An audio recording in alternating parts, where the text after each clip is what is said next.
What's up, everybody? It's your girl Erica from the Classy Climb blog. I said, you know what's better than 3 pairs of glasses? 4 pairs of glasses. I said, let's get crazy tonight. Now, listen, I decided to have a panel. Blog. I said, you know what? Oh, somebody mute that background. I decided to make sure and y'all have questions and whose classes are the best and what. I said, listen, let's bring them all in, and then y'all can talk to them as much as you like about classes and things. But let's get it kicked off. Make sure you drop your city and states in the chat for me. Good job, everybody. So listen, I want everybody to go through and introduce themselves. Dr. Dix, I'll let you start first, and then Chris, and then Miss Tamika, Women in Linux. Hello, this is Dr. Patrick Dix coming from South Carolina. My background is in computer science, and I'm currently a professor, and I work for the government. And my main focus right now is educating everyone on automation. If you're on my LinkedIn page or my LinkedIn connection, I am starting to do symposiums on automation and its effects on eliminating jobs. So this is something that's really happening, and it's already happening. So I'm just trying to make everyone aware of it so they can prepare for it.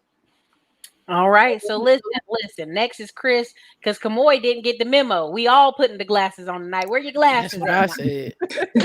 I got LASIK surgery. Cheater. Cheated. Chris, introduce yourself. All right. Kimmoy made more money in tech than us. All right. My name is Chris Johnson. I'm the founder of Jumpstart IT Academy. And at Jumpstart IT Academy, we provide tech coaching, tech career coaching. We have a program called Fast Track to IT. And in that program, we initially set out, and we were still assisting new entrants, meaning new people who want to get into technology, as well as existing professionals who want to transition into technology. And what I like to say is the start of your start is more important than your race. So if you want to get started in tech, then we can help you out. If you're already in tech and you need some coaching, we can help you out as well. All right, we're going to go with Tamika, and then Kimmoy's going to finish it out for us. Well, I'm Tamika Reed, founder of Women in Linux, where we talk about basically how to get started into infrastructure how to get started in tech from an infrastructure perspective. And we also, one of our main goals is to get people into tech and actually work them up to 200,000. That's our current mission right now. And we're also taking people in who need one-on-ones as well too. So over to you. All right. Hi, everyone. My name is Kimmoy, and I am a technical writer, UX writer, content strategist, all the things. And I basically like to inspire people to get into tech and for them to realize that they don't have to be a coder, programmer, or anything like that. I basically get paid to write instructions. So I teach other people how to do the same. Love it, love it, love it. So listen, you guys, something that I thought was so great about Tech Tuesday is y'all really be blowing my emails up about Tech Tuesday questions like I'm a tech expert. I am not. I've given you their emails. I've given you their courses, their links. This is who you should harass. People be like, do you know when Kimmoy is blah, blah? I'm like, I don't, because I'm not Kimmoy. I don't know. Or people ask about, oh, what's the link for this? I don't know. So listen, please drop y'all links. Brother Michael, I am doing that as we speak, putting their links in the chat and then some. Listen, I love it. Y'all are already tearing it up in the comments. They said, all right, I'm ready. Y'all already cutting up. So I love it. So you guys, it's tech, and I want to give them a kind of you guys are from all over the place, right? So if you feel safe or comfortable, name your city and state you're kind of in so they can see that this is like you can get a job anywhere, right? Yep. So I'll go. Originally I was I'm in between, actually. Let me say that. I'm in between Tampa and Colorado. Specifically in the Longmont, Boulder, Colorado area. Right now working on a contract for Space Force. I was about to say you dating a lumberjack. What's going on? But anyway, that's cool. Working on a contract for Space Force, and we are hiring as well too. Get a chance to work with me on DevSecOps and Linux administration and cloud and pretty much everything. So that's where I'm at. And also as far as what jobs are available between here and Tampa. It's everything. I don't know if anybody has heard or been keeping up. They're opening up a Tesla factory in St. Pete. There's a proposal out It's there not for as good that. as our factory, but okay. So, but it's okay. We'll take it. We don't have the one that's taller than the Eiffel Tower, but that's okay. We'll take it, right? And that's it. I'm in the Los Angeles area, and I mean, everything's out here. So everybody's out here. Google everybody. Mm-hmm. So See, Chris this is the a one great that got place money to to be living in LA. I know he out here living in a mansion. Like, I'm just out here in LA, keeping it low key. just out here. I'm actually in Tulsa, Oklahoma, and I came here as part of Tulsa Remote Program. So it's for professionals who work remotely. So I work on contracts and I don't have to be on site. So that's why I'm here. But otherwise, I'm a citizen of the world. So I am from South Carolina. I still live in South Carolina, and most of the schools I teach for are remote. And now, with the demand, I saw someone in the chat talking about data science.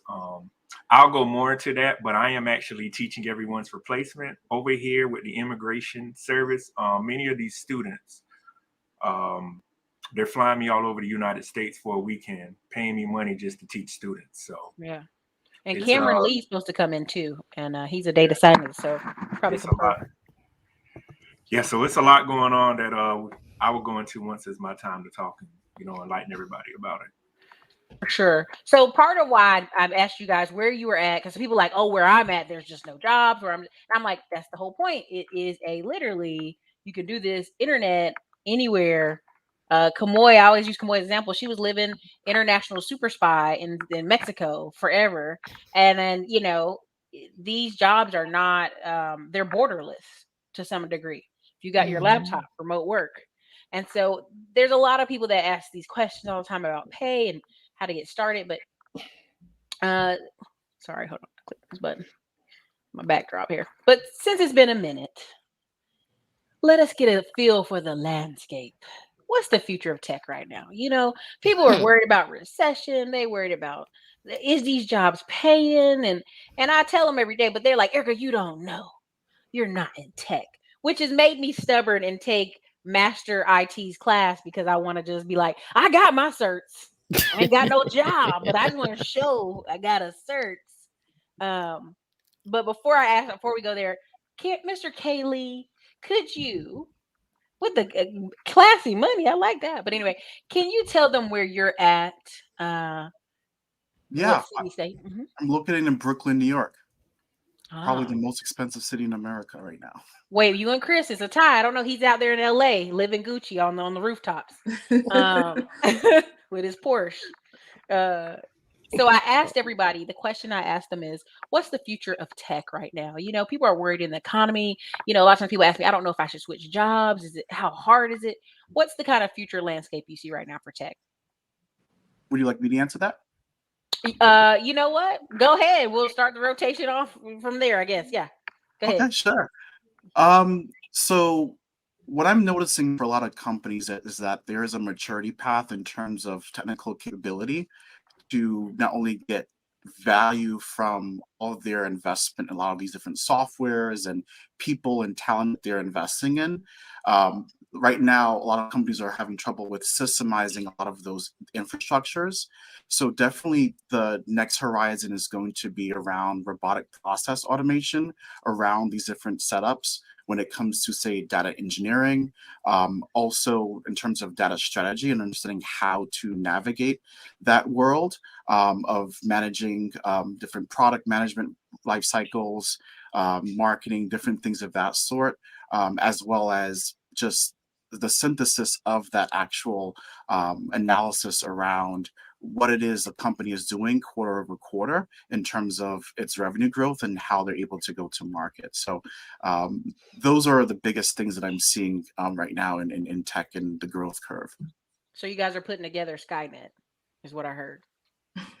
Yep, Skynet is growing and they need to figure out how to prove the ROI around Skynet. I love it. So first of all, also, we'd like to thank Mr. Lee for joining us in our glasses coalition tonight. Kimmoy is so rich, she has LASIK surgery. She doesn't need glasses anymore. It's like the Brady Bunch picture where everybody has glasses. Kimmoy's like, nope. I'm Jane. I didn't. You guys, I see your comments. I love all of them. Keep putting them in the chat. I appreciate them. That's crazy. I was just watching some tech career videos on YouTube and wishing Ericka did more videos with Kimmoy. Listen, Kimmoy been international salsa dancing. She's been in competition. She busy. Let me see. Please drop y'all links. I will be doing that through in the chat. I promise. I saw a super chat. Sorry. Oh, y'all look at y'all smart up in here. Smarty smarts. Thank you, EJ from NYC for the conversation.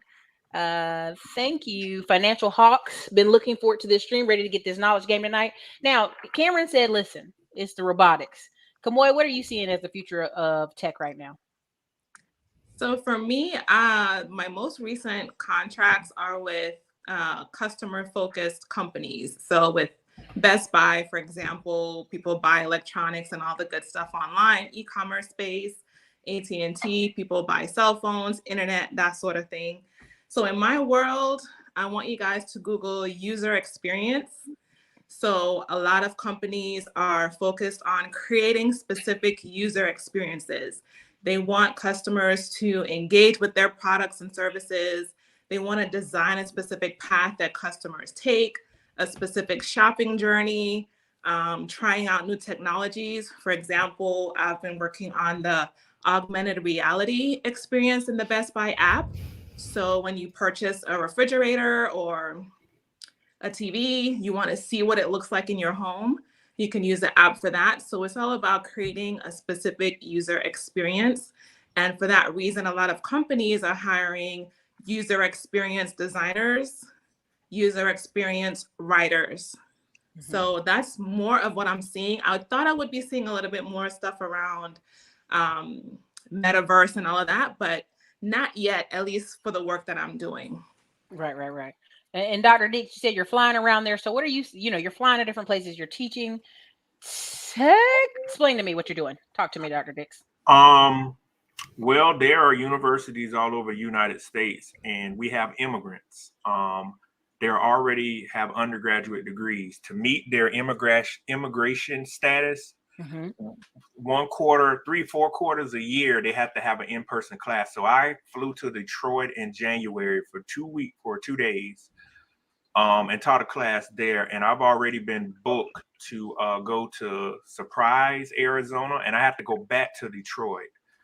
And many of these universities have immigrant students, and they're in the field of data analytics. I've learned how to do a little Tableau and R programming since, computer science is my background. But some of my classes have 30 to 40 students, and that is pretty much the future I see on my end with the data analytics and some of the software architecture classes. But a lot of the other stuff I've been teaching, I get inundated with emails all the time from people asking for me to teach classes. So there's no one really to teach computer science classes. And with my background, I mean, I don't turn it down. I do as much as I can, but the foreigners coming in are pretty much going to be the main ones that get all the jobs. Unless they said, where the check at?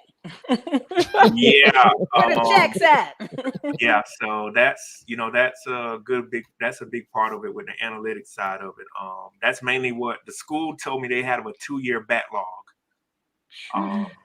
So I take as many classes as I can. They're 8-week classes. I'm developing a class right now, Enterprise Architecture Forum. I mean, they send me everything. It'll fly me out for a weekend. So it's kind of like a free trip for me to go to Arizona. But to meet the immigration status, that's what I'm doing. And I just been teaching and grinding and everything else. So hey, listen, any vacation out of South Carolina barbecue is a welcome break. Chris, I know you're in LA. You've been at the Oscars red carpet, but could you tell us in your spare time, how's tech? What's the future of tech? In my spare time, tech, I would say a lot of companies are going to start, or they have started investing in virtual reality and augmented reality.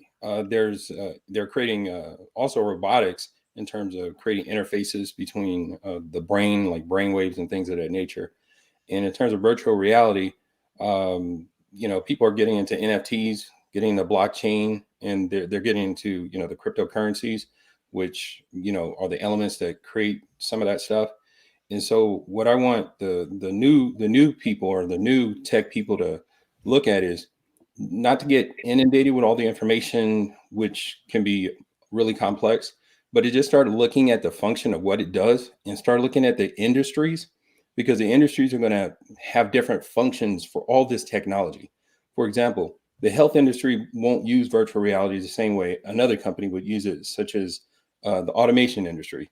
So when you look at these technologies like blockchain, always look at it in terms of like how would supply chain use it, or Mm-hmm. how would healthcare use it. Think of it like that so that you can figure out how you can find your niche based on your skill set or what you're desiring to learn. Gotcha. And Miss Women in Linux herself with the dangle earrings. Listen, That's I got the right. dangle tonight. Don't try me now, but you out here. That's all right. I brought them. We Okay. dangle in the glasses. It's all good.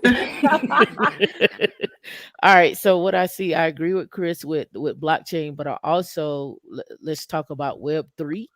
Mhm. I've stated this before. I think you Can you tagged clarify me. what Web3 is? Because Yeah. I argue with people and they be like, Erica, Web3 is the NFTs and crypto, and I'm like, okay, fine, I ain't got time. But go ahead, Well, yeah. clarify. Let me clarify with numbers, right? Mhm. So there's a company out there, and I follow him. It's X4 Technologies, and I actually had him on my show. So basically, from their perspective, they're looking for people that understand blockchain, but also know how to program in Solidity and Rust. Mhm. One of the jobs, and I posted this and I shared this before, one of the jobs was 6 months of understanding how to program in Solidity and blockchain. I mean, Solidity and understanding the blockchain and Rust, and Mhm. they were paying 300,000. And what I got to do for that again? You need to understand how to Can I just program, show up and smile? understand how to program in Solidity, Rust, and understand what the blockchain is and how to program in the blockchain. And then the next one that I see are what we call quant developers. This is getting into people who that understand how to program in C or C++ and understand trading. Mhm. That particular job was going for 2 million. So that's what I see Mm. on the Web3 side. What Who's I the manager? I got to stalk on that. his name is the company is called X4 Technologies. You can find him on LinkedIn. I did a show with him. We're actually putting together a boot camp so we can get more people, because one of the biggest things is he's not seeing black applicants. So that's what one of our goals is, to get more black applicants to apply and to Mhm. get training in order to get into these particular positions. The other thing that is super huge is edge computing and IoT. Mhm. Right? When we talk about edge computing, we're talking about your phone, or being able to program your toothbrush, or Mm. being able to program your just any device that you have at your house that's considered the edge, right? So Mhm. when we start looking at this, we're looking at this from a perspective of, do you know how to secure the data? Mhm. Do you know how to create automation pipelines to continuously deploy upgrades and changes? So DevSecOps, cloud security, it's going to always be huge. Yeah. You're never not going to have a job if you understand cloud security, period. It just is what it is. And so these are the things that I'm normally are Mhm. coming across my table when we're talking about, from a range from, just on a low end, from 100,000 to 2 million. Right. So quick question. Show of hands or yes or no. Are y'all coming to Afrotech here in Austin, Texas, November 13th through 17th? Yeah, so that was coming. Okay. Yeah. Okay. Chris, when you get a chance, I mean, I know you're No, good just time. famous. You said I it's mean, November November 13th. 13th through 17th, you should definitely try to book it. I think she's going to do it big this year, because leaving from California, and like she lives in Nashville, to do Austin, Texas. And so many black people I meet come here, and you'll talk to them like, "Oh, how'd you get here?" "Oh, my tech job." And it'll be like, I keep meeting that over and over again. So I hope she gets a lot of people to come for that. I just think it'll be a really big transition. Like when I went to the one in California, it was like HBCU meets Nerd Fest. It was awesome. I thought I did a great job. Even the virtual conference is really good. Yeah. Yeah. What you gonna say? We coming. I'm gonna see you. So part of the number, and I put it the questions with y'all. This is the people's number 1 and 2 at questions is like, what's the average timeline you see someone wanting to go into tech starting from scratch? Like how long? How long do I have to study? How long do I have to apply myself? How quickly can I get into these jobs? I love Tamika's answer always, but I'm gonna ask Kimmoy. How long can it take? How long can it take for them to take your class, finish, get ready to get in the industry? How long? So what I've seen from my students is it takes, the minimum is 4 months and up to a year. I've seen people take the class and actually get a job. But it depends on the person, to be honest, and how much effort they put into their portfolio. I still have people who took my class a whole year later and they're telling me, oh, I'm just now getting around to putting, my LinkedIn profile together. So I think it just depends on people's timeline and how bad they really want to get into tech. So yeah, I can't say there's a magic answer. It really just depends on your level of effort. Yeah. So Cam, I know. Listen, Cam out there, data scientist. Explain your title again, like ninja artist. Explain it. Explain it. Yeah, so I'm a marketing data scientist and professional rainmaker for Fortune 500. So what that means in layman's terms is that I go into these companies, work with executives, and point out what roadmap do they need to plan and reverse engineer to accomplish the revenue goals they have for the current quarter and the current fiscal year. So we actually did pretty well this past quarter. We hit our first 6-figure month in fine-tooth analytics, working with a lot of cool companies, some of which you may be familiar with, like Okta and recently Fortune Media. So there's a lot of opportunity out there for people who are looking to get into tech without math and coding ability, specifically within data analytics, I would say, around data strategy and data storytelling. There is a huge white gap, and I would probably amount this to somewhere over like the hundreds of millions of dollars that are being lost by these companies because they're having difficulty synthesizing what the data is telling them and translating it into an actionable step-by-step plan for them to do. So for someone who's coming out the gate, no coding ability, no, like just bad at math, needing to hit the ground running, my background, which was originally in marketing, and it still is, I'm working within the growth sector. I would say that timeline is around 1 month to 3 months, given the different types of roles that exist.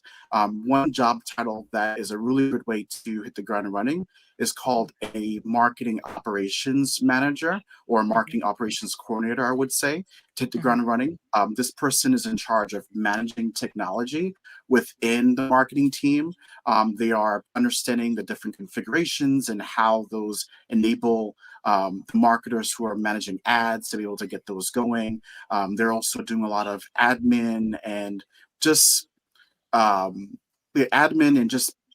managing the bells and whistles of everything.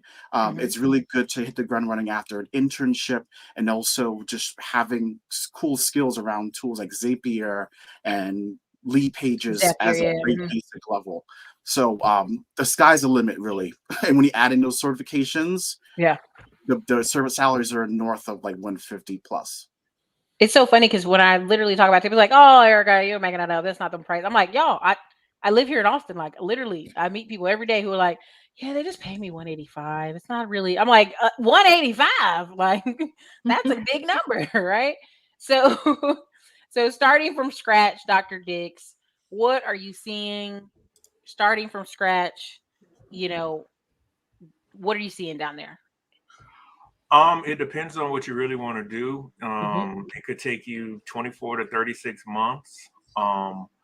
Well, a lot of the classes that I'm teaching, I'm seeing a consistent thing. We have a lot of people that do not have a tech background. Like for the class I teach for one of the universities in Georgia, Mm-hmm. one of the big problems is people are making a switch and they have no clue what technical and analytical skills are, Mm-hmm. and it's causing a lot of problems. Like for the cybersecurity class I help teach, the Kali Linux, we'll have people come into it and they have no clue what to do. So they want me to spoon feed them. But this is a graduate level class, and it's 120 students. It's 7 weeks. Oof.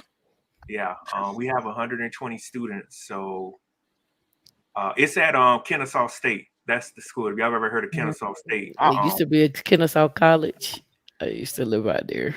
and it's 120. Sometimes we have 120. Sometimes we have 90. But it's a graduate level class, and we teach it twice a year. And some of the students, they don't have any technical expertise, and they'll show me their code, and I'm not allowed to tell the answer, but I can tell them if they're on the right path. Once Path. you go through the terminal, and it's pretty simple. And I've showed them examples on what you can do and what you cannot do, but I'm seeing that across the board. So it really depends on what you really want to do. If you want to work from home, if you want to move around, from South Carolina, I've seen, if you all have been watching Ericka's videos, Southeastern United States, everybody's moving here. So the cost of living is cheap. It just depends what you want to do now here. If you want to live here and like work for a company in Texas, Mm-hmm. but with the schooling, there is in the curriculums, there are more immigrant students than American students. I believe it. Yeah. So that's the problem that we're having. That's crazy. So what I just to give y'all the context, Kimmoy and Dr. Dix, they live in such cool places. They bought their houses for like 25K. I mean, we all can't do that here, but it's good that they were able to do so. Chris, from your penthouse, tell us how many months, how long for a person to start from scratch? Because you see, they showing up to Dr. Dick's class with the open face. Like, you gonna fill my test out for me? How long are you seeing people take to get from scratch to like in the game? I'm gonna come from the perspective of my background, which is I started off with knowing nothing. So Mm-hmm, mm-hmm. in in most tech professionals who just want to enter and get started, and get some traction, typically it's about 4 to 6 months to get certified or to learn a new tech skill. Mm-hmm. And then it takes about 6 months to be able to find a job. And in between that time, if what somebody needs to be doing is starting another certification that complements that particular certification. And in the interviewing process, they should be getting input as far as what they're lacking, in terms of what employers are looking for, and that should drive or shape what they should be studying next to complement that, so they can go ahead and get started. But even with recertification, it's usually about even if you had a job, it's about 4 to 6 months. And I'm taking this with the thought that somebody is studying a good portion of hours, like 8 to 10 hours a week or something like that, and being very consistent with it, and really Mm-hmm. understanding the concepts and the principles, and having a timeline, having a curriculum, and really monitoring and managing themselves so that they don't have any gaps in between, and then get to the certification test and just make it fall through. So things like that do happen, and it also depends upon the job market that they're in, and it also depends upon if they accept the whatever, if somebody's offering them something, because Right, somebody may right. offer them something and they might think, I'm not taking that. But that might be a good entry point. It might seem insulting, but just consider those things, especially if it meets your budget for your lifestyle. Just use it as a means to you don't have to stay there. Just stay hungry and stay ambitious, but Mm-hmm. get in there and then make a name for yourself. So I would say between 4 to 6 months to get started, you like getting that tech skills, and about six Uh-huh. months to find a job. Listen, y'all know I'm just I'm taking the class right now and I'm just gonna apply. You know what I mean? Donald Trump applied for anything, so why not? Who knows? They might, if they put me on the help desk, guess what? Turn your computer off, turn it back on, ma'am. That's what I got for you. I don't know. I don't know how to take it apart. I mean, I did read the questions, but listen, okay. Them tests, the first two tests I took were easy, and then that third test, I was like, ooh, Jesus, let me go back and watch that video again because I just failed this part of this test. Was Now it? I was making 90s, and now I'm down to 30. I got to go back. Now, Tamika, what are you seeing on average times from start to finish? Because that's the number one thing people say. Well, how long? When? How can I get to 100,000? I love messing with Mr. Master Dwayne out of Master It because I'm in his class and I'd be like, how long till we start making 150? I was like, "Did you get out of my class, Erica?" But yeah. All right. So I'm gonna give you the two that I think are the most prevalent. Two skill sets that you're gonna need. That's gonna stay Mhm. with you for your entire time while you're in tech. That's uh, getting a Linux certification and a cloud Mhm. certification. Those two are gonna stay with you throughout tech. You can throw in security as well too, but then that gets into what type of security. But those first two, Linux and cloud, you can go anywhere from 4 to 6 months. And when I say that, I'm not talking about just the getting the intro cloud certification. When we're talking about just, hey, this is what a EBS story is or anything of that nature. I'm really talking about like and not an architect, but Mhm. an admin cert, right?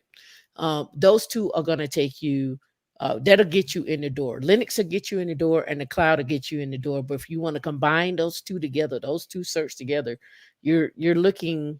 I think Linux is probably one of the hardest ones to learn, but you just got to have patience with yourself. You're gonna be 4 to 6 months. Okay. I think you could do a cloud cert Mhm. uh with with someone. I think you can do a cloud cert in 3 or 4 months. I've Mhm. seen people do it in 3 or 4 months. When it comes down to Linux, you're gonna have to have that added in bonus. What's embedded in those two certs is security. They're going to always talk about how Yeah. do you secure the cloud? How do you secure your Linux box? How do you secure your instance? So security is embedded in that. So you're kind of learning three skills all in one time. You're Mhm. learning Linux, you're learning cloud, and you're learning security all at once. Listen, I'm gonna tell y'all this. Why is this important? This is important to me because I remember I had a phone and it had beautiful pictures on it. I had 1,000 plus photos on it, and I put my phone on accident on the roof of my car and drove off on the highway. Phone gone, and I'm crying. They're like, Erica, just get your photos out the cloud, and I'm like, I'm not connected to the cloud. I never did it because I Oh, don't no. trust the cloud, and they're like all my text friends look at me like you're retarded. Like I lost baby pictures of my friend's baby like second day they're born. I lost all these photos. I was like crying. I was having a moment. They're like, "Oh, YouTubers," but I'm like, "It's important data was on there." Um, and so I just want to clarify that because that's like a lot of people are like, "Well, can I just go to tech job fairs? Can I go get a job and check tomorrow? Can I next month?" Y'all, if you as you see, what is the definition of technical? And some people are just like, this is not like just applying to Denny's or something. This is you might want to brush up on your skills. Clearly, brother Michael told us all we got to do is control alt delete our way to success. Okay, that is the key there. That's a whole class. Um, but how do people and I'm seeing this and it kind of cracked me up. I watched this one guy on Instagram. He got his first job and it's remote, and so that he be making little funny skits where he's like googling how to do stuff.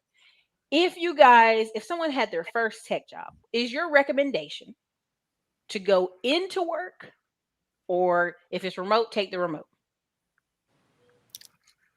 I'm gonna say person dependent, and here's why I'm saying that.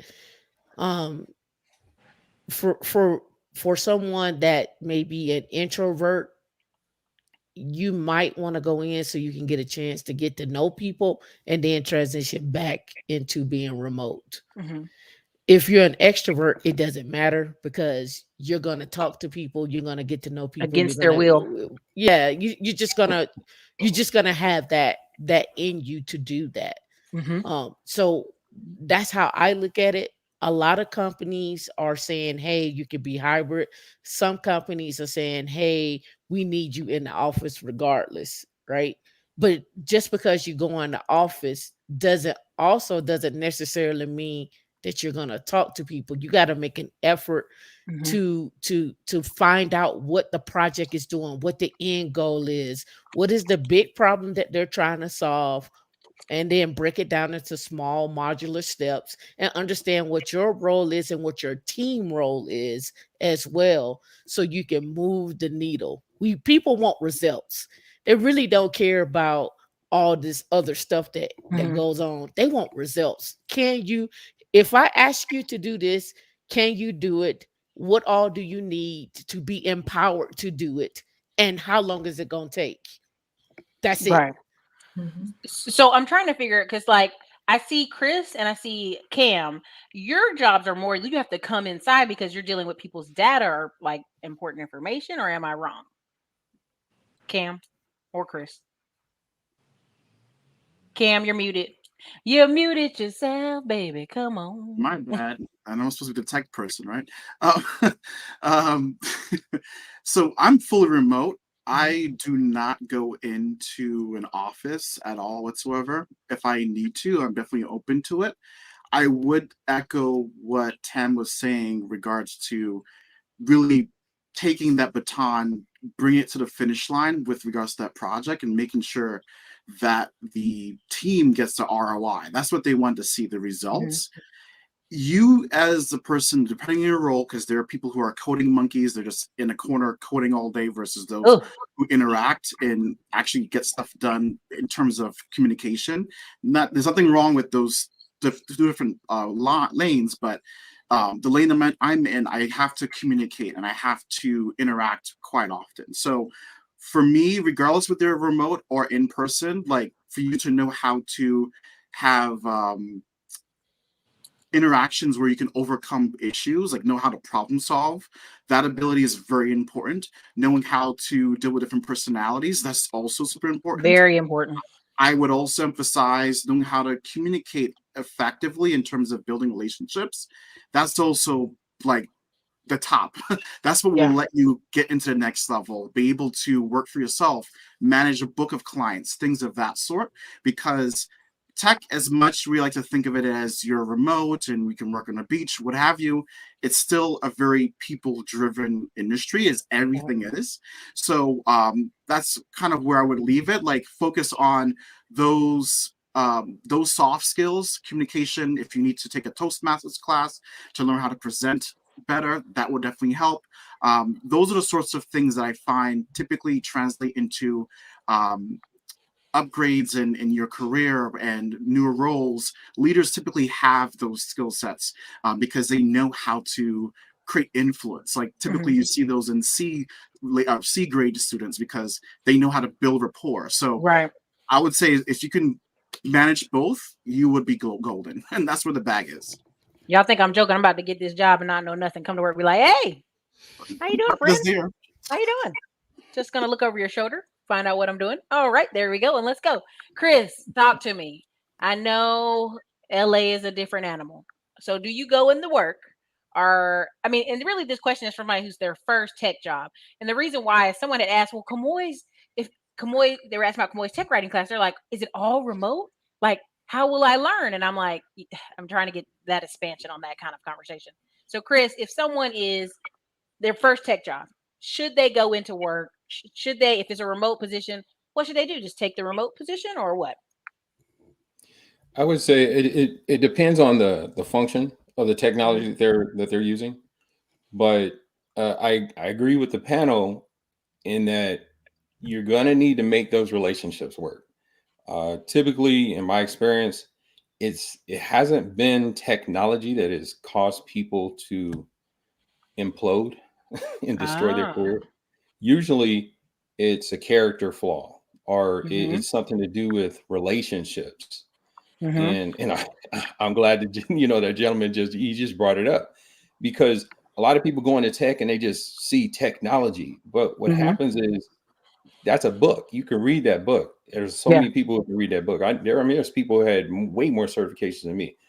I made my living off of like 2 certifications, MCSE Right. and the Cisco certification, CCNP and CCNA. So 3. Mm-hmm. But a lot of people don't understand that these other skills, like learning how to communicate, small talk, learn how to talk in front of groups, learn how to talk in front of, do presentations and influence and things that the Right. gentleman was talking about, because these are the things you're going to end up in meetings. You're going to have to persuade people on your ideas. So my suggestion is that, I mean, if it's as a network engineer, if somebody's a network engineer, which you would be like a network administrator or network Mm-hmm. technician, most likely at that level, you would be hybrid. You would be needing to do physical installs. So you would need to go to data centers and things of that nature and, Right. install equipment, make sure the cabling is right, check lead lights and all that kind of stuff. Right. So you'd have to make sure the physical layer is taken care of. But then afterwards, as long as you have the proper connections, you can do a remote connection into the box from your house or from a hotel or wherever you're at. But I would still recommend interfacing and getting those relationships together, because it's the relationships and the interdepartmental relationships that cause things to break. I personally did the Toastmasters, like Kaylee was talking about. I did the Toastmasters, Yeah. and that allowed me to interface with a lot of those C-level, executives that they were business focused. So I went ahead, I got an MBA, and I went to Toastmasters because I was just a pure techie. You know what I mean? Like he said, those coding monkeys. I was the network monkey Mm-hmm. over there. You know what I mean? Like that's all I knew. Let's get this thing configured. Somebody But come then by. I started My realizing, name is Pam, and you're like, Chris is like, who? Who's Pam? yeah, I was like, She's you been know, working here for 6 months. like you're not a router, you're not a switch. You know what Yeah, I right. mean? So I was very techie.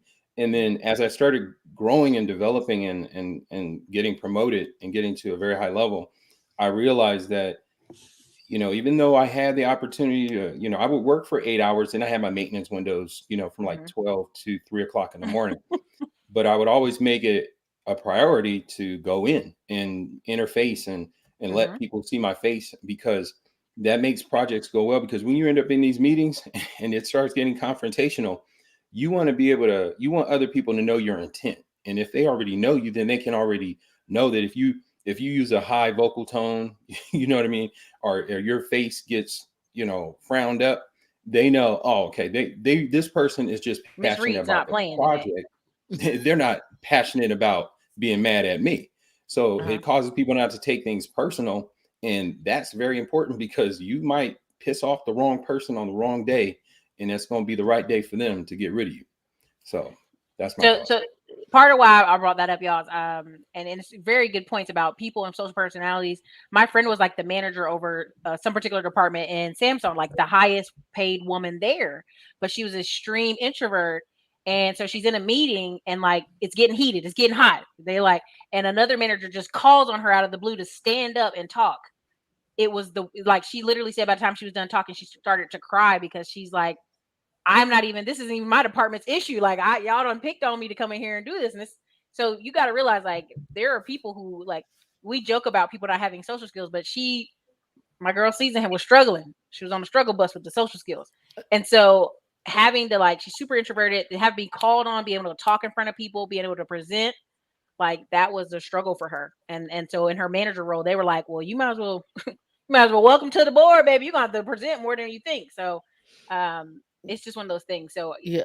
it's And personality driven. I was gonna oh, say okay, I'm sorry. well, as I said, I just wanted to add to some other stuff to that is also understanding the having the ability to lead and Hmm. also be led, even Hmm. if you are a leader.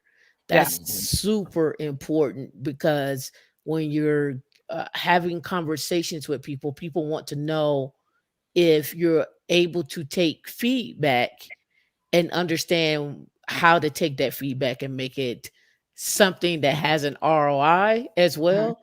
And also don't take it personal. Even Right. though sometimes people can be personal. Let's not misconstrue that.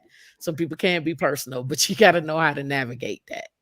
Sorry Right. for cutting you off there. You're fine. I was gonna say Kimmoy. So a lot of people Mhm. got excited about your tech writing. I love it. Pop up in my little email. Somebody bought how to write instructions, and so I'm like, okay, Kimmoy, That's awesome. can people start remotely with tech writing? Yes, they can. A Mhm. lot of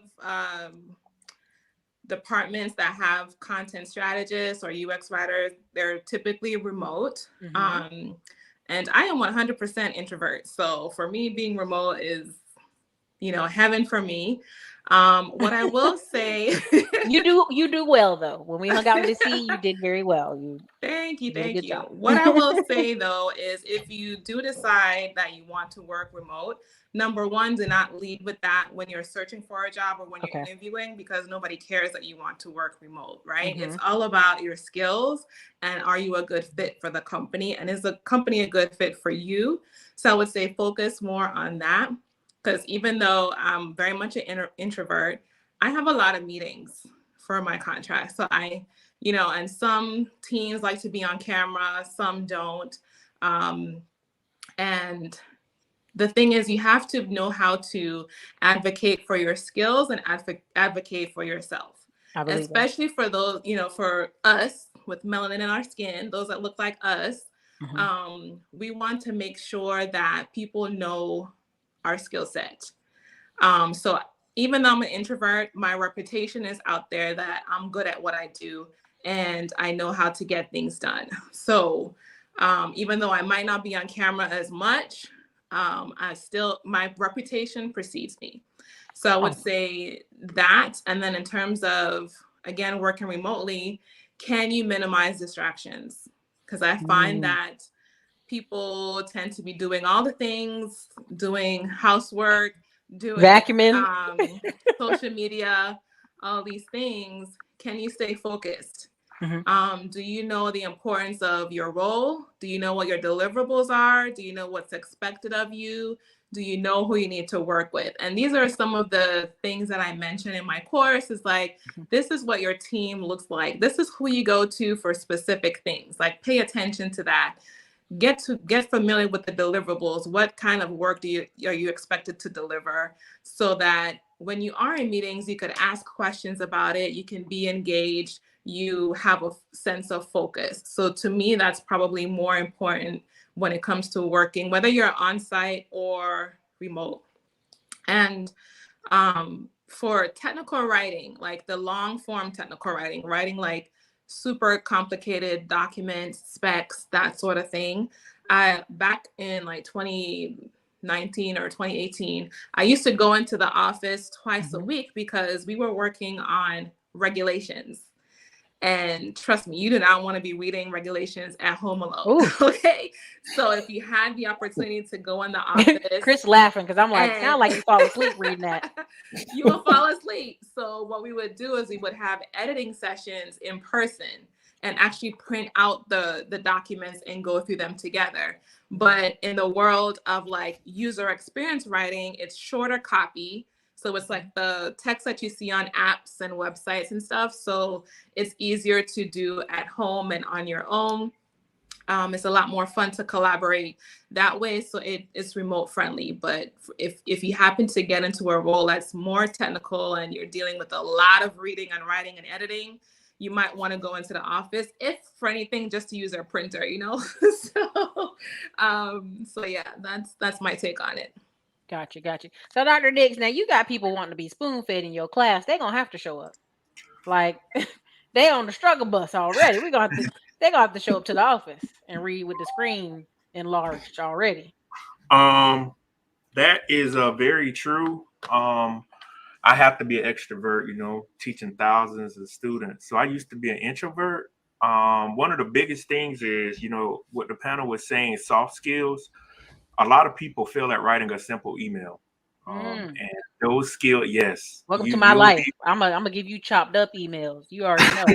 you you'll be amazed at how many people can efficiently write an email. They'll go to work.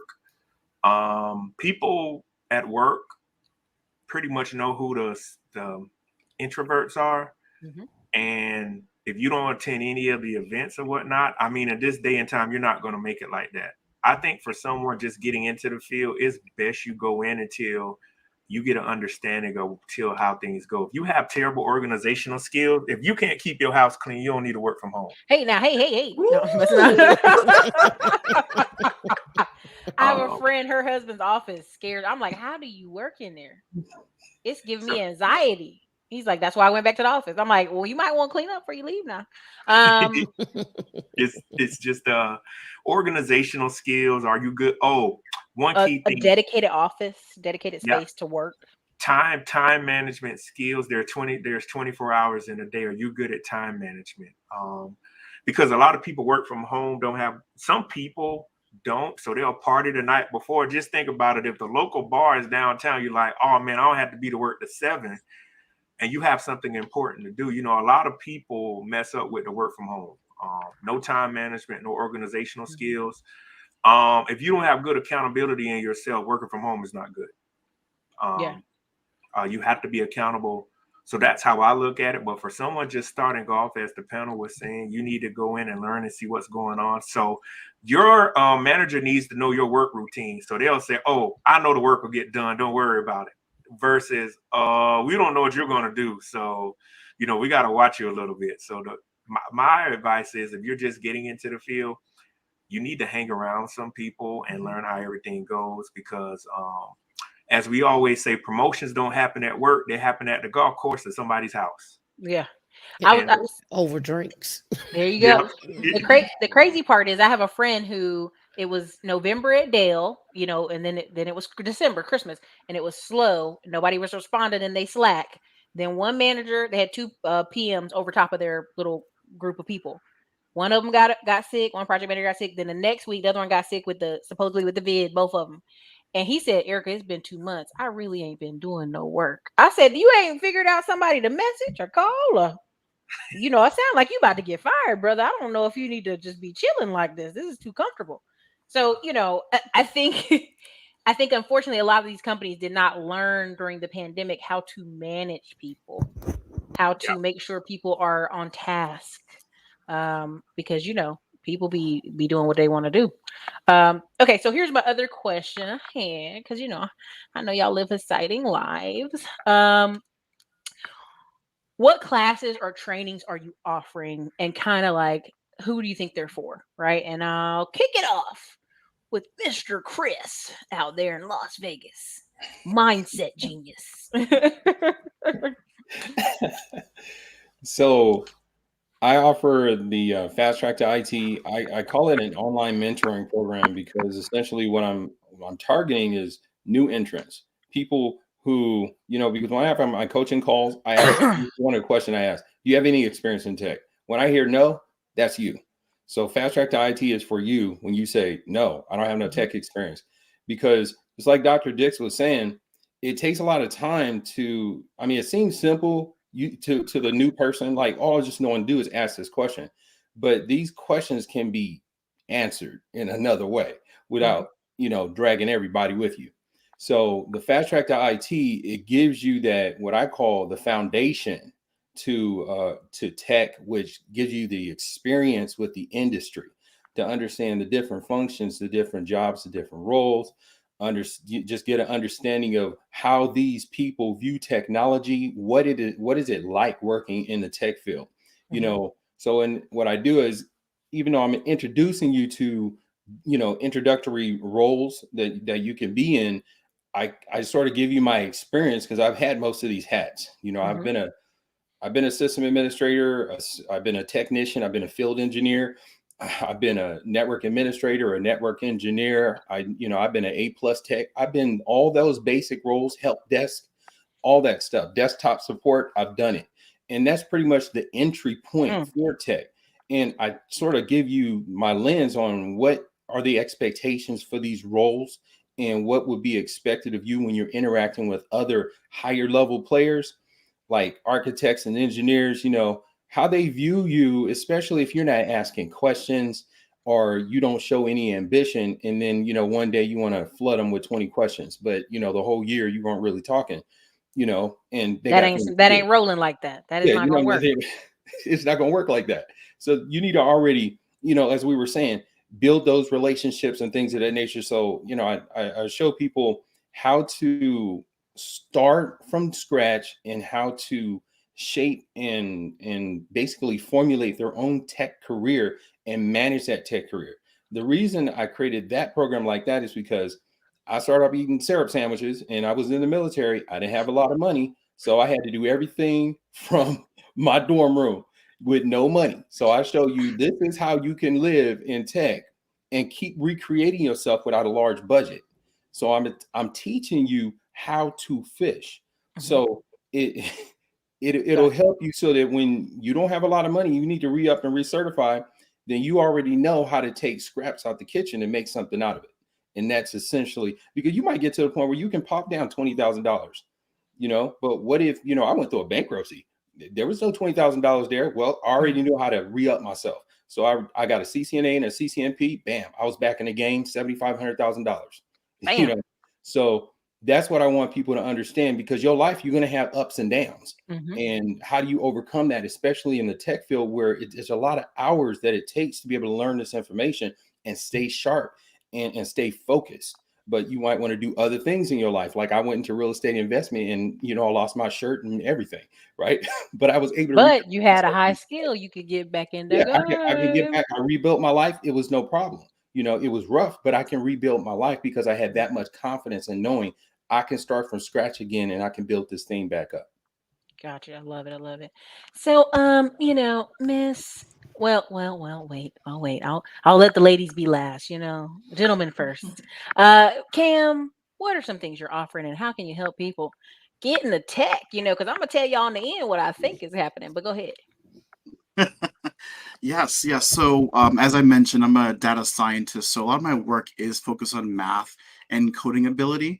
However, after working with countless of different companies and seeing a lot of where these needs are, I've actually noticed that there's about 5% of the tech market, like where this particular skill is only being utilized, which has caused the cost for tech consultants around data literacy, data strategy, no code automation, and just operations of these different areas to be quite a big money bag for a lot of people. So what I'm doing right now is actually hosting a live training next Wednesday.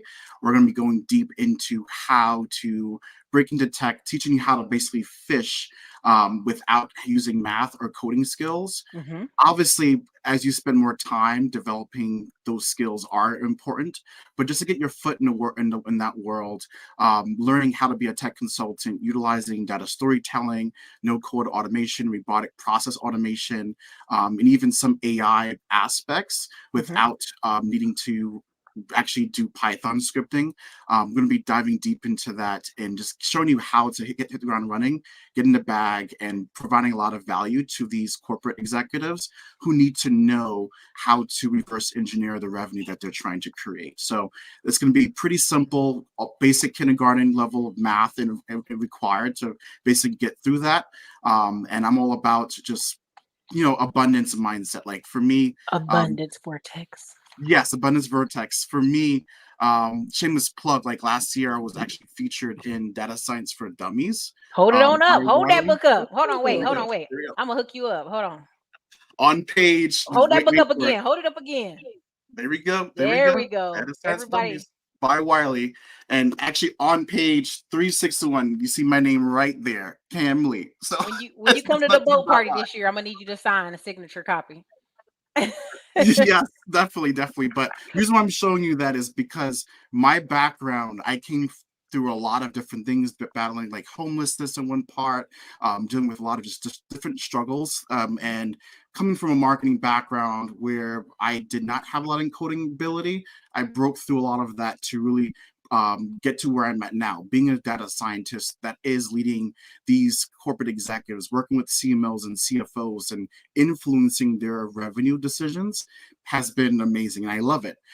So definitely be just giving back in the form of showing you guys how to get your way into that door, so that as you become more influenced in that world, you can begin to learn those math skills and coding skills later on. But that skill that I'm showing is definitely going to give you at least 100K just to get going in a couple of months, and then be able to go from there. But yeah, so I'm excited to dive into that. It's gonna be next Wednesday, and the people are asking how can we register for the class. Make sure you give me that link.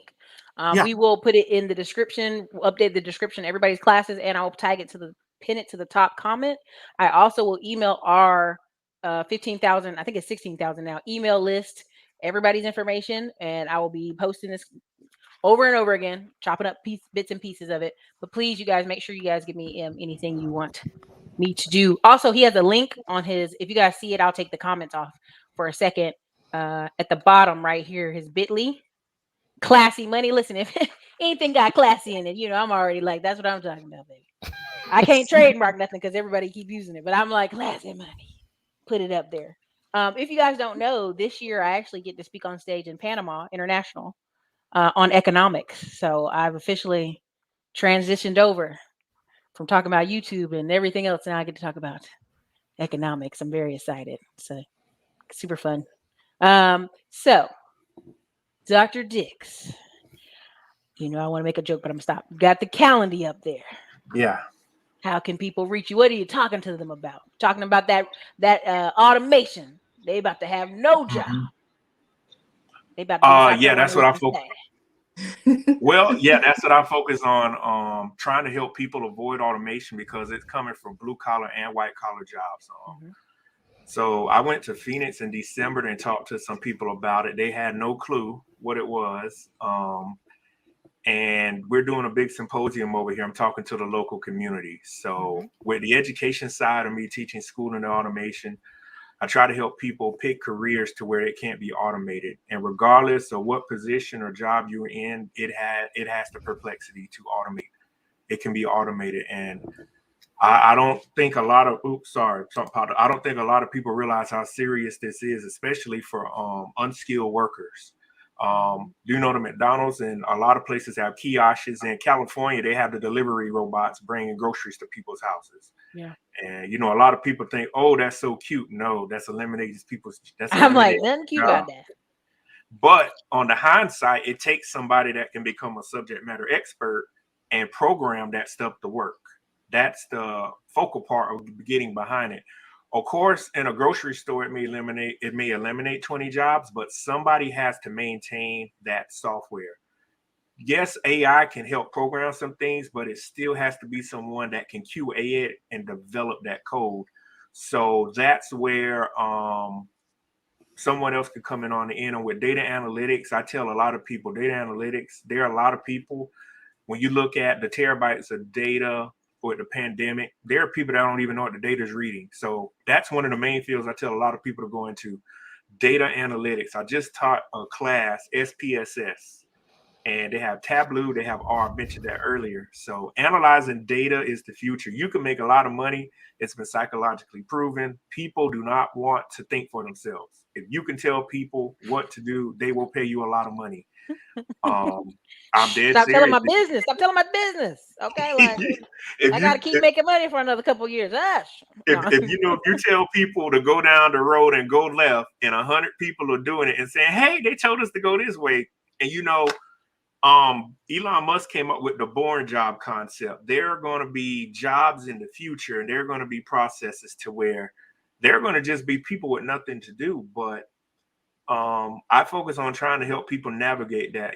My years of being in computer science in the field and getting fired from jobs, I get to share my story with people.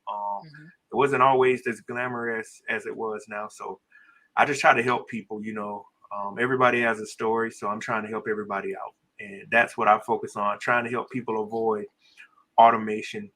That's what I focus my research on. So that's what I'm trying to help people do. You guys know, I before I call on Kimmoy and then Miss Reed, I had originally said, hey, I would love to get 10,000 people into tech jobs, and that was the point of Tech Tuesday. But then I gave up on even saying that mantra because I'm like, I've been ringing this bell for a year now. If y'all ain't paying attention, they about to have some of y'all at the house board looking at Jerry Springer reruns. I mean, y'all gonna have to pay attention, baby, because they are making, like, I read the instructions on something the other day and I thought of Kimmoy and I was like, I don't know who they made these instructions for, but I am clearly over the age of 5. Who wrote this? And so, I want to also acknowledge the super chats. There's been a couple, but Ray Renaissance, Ray. Thank you for the 499 super chat. Orkin Tech sales side of the game in San Diego. I'm on track to 320 a year. Listen, San Diego is beautiful. Now, there are other parts of California, y'all can have them. Smell like pee. But that San Diego was beautiful. Now, go ahead, come on. All right, so I have a course, Get Paid to Write Instructions. And before anybody jumps to purchase this course, I do want to say, as much as it sounds easy, it is not easy to do technical writing, user experience writing. You have to read a lot. You have to ask a lot of questions. Read a lot. Read a lot. You have to get to know users and put yourself in people's shoes. And it's not always easy to do that. So everything that you do on a website, on a mobile app, for example, with Ericka putting the comments up on the screen, there are instructions on how to do that. And I can guarantee you there are a lot of people who would use the same app, StreamYard, and cannot figure out how to get comments to show up on the screen. Girl, I didn't know how to share stuff, and you hear the audio, and somebody who's less technical than me and in their 50s was like, Ericka, you just go click. I'm like, stop. Exactly. Stop. So, I'm embarrassed. So no matter how advanced we get with technology, there will always be a need to explain it in layman's terms, and to take something complex and make it easy to understand for people to actually use the product, use the service. It's a skill set. And again, you have to know how to read, ask questions, understand different types of users and customers. So that is who my course is for. If you love writing, if you love playing around with apps and websites, if you love giving instructions, if you're the one that's always creating training materials or the SOPs or doing some kind of training material or something, even though it's not part of your job, or maybe if it is, then this is the course for you. I have to say, you have to be willing to put in the effort to create a portfolio. I give you plenty of exercises so that you can practice creating a portfolio, but your actual portfolio based on your past experiences, even if you don't have any previous experience, you still have to learn how to create a portfolio. That is what you learn in the class. So you get to learn fundamentals of technical writing and user experience writing. But then the other half of the course is also how to get yourself job ready. So I teach you how to get your resume together, how to put together your LinkedIn profile. And for those of us who are introverts and we don't like to go networking and trying to find out who worked at this job and who they can talk to and get an in, if you don't like doing any of that stuff, I teach you how to work with recruiters so that they come to you with job opportunities, but also how to optimize those relationships too. So it's like a two-part course where you learn the fundamentals of the skill set, but you also learn how to get job ready. If you are not willing to put in the work to do a solid portfolio that you're proud of, don't join the course. It's I'm serious. No, I believe you. I believe you. Very, very serious. So, but if you just want to, maybe you want me to look over your portfolio or your resume or your LinkedIn profile or anything like that, whether you're interested in writing or not, I do have one-on-ones where we can go over that stuff specifically tailored to you. So yeah, that is what I offer. It's on, I'm sure Ericka has a link, but it's also on my Instagram profile. I have a few resources there you can check out. No, I'm messing with you. Yes, I'll put these links in here. You guys, I'm sharing their links in here in the chat, just kind of putting them in there for you guys. But for real, a lot of this is you have to do the work. You have to. Yeah. There's no not doing the work. Okay. Correct. Like, I just want to make that very clear. Like, I don't come on here to try to make, tech, it sounds so easy. You just show up and you can stay in your house all day in pajamas. Because somebody asked the question, and I'm gonna ask the panel, but I want to go through their answers first, and I'll come back to that question. I've seen it a couple times. But yes, if you want to do the work, you need. All right. And Miss Tam, what? You know, the people looking for you. They're looking for you day and night with the flashlight. I saw you on somebody else's live. I was like, look at Tam over there on somebody's live. He's talking. You were somewhere. I don't know. I ain't gonna talking about Eric. Eric, Coffee's live probably. Yes, yes. Eric Coffee he be chilling. He cracked me up. He be watching over here. If you in the cloud, Eric, I see you. Hit the like button.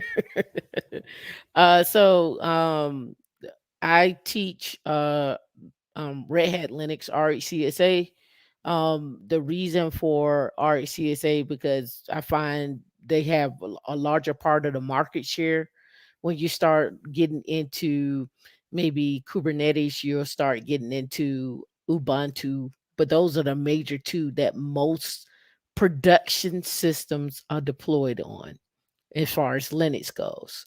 When we start talking about the length of time and the seriousness of it, I'm with Kimmoy.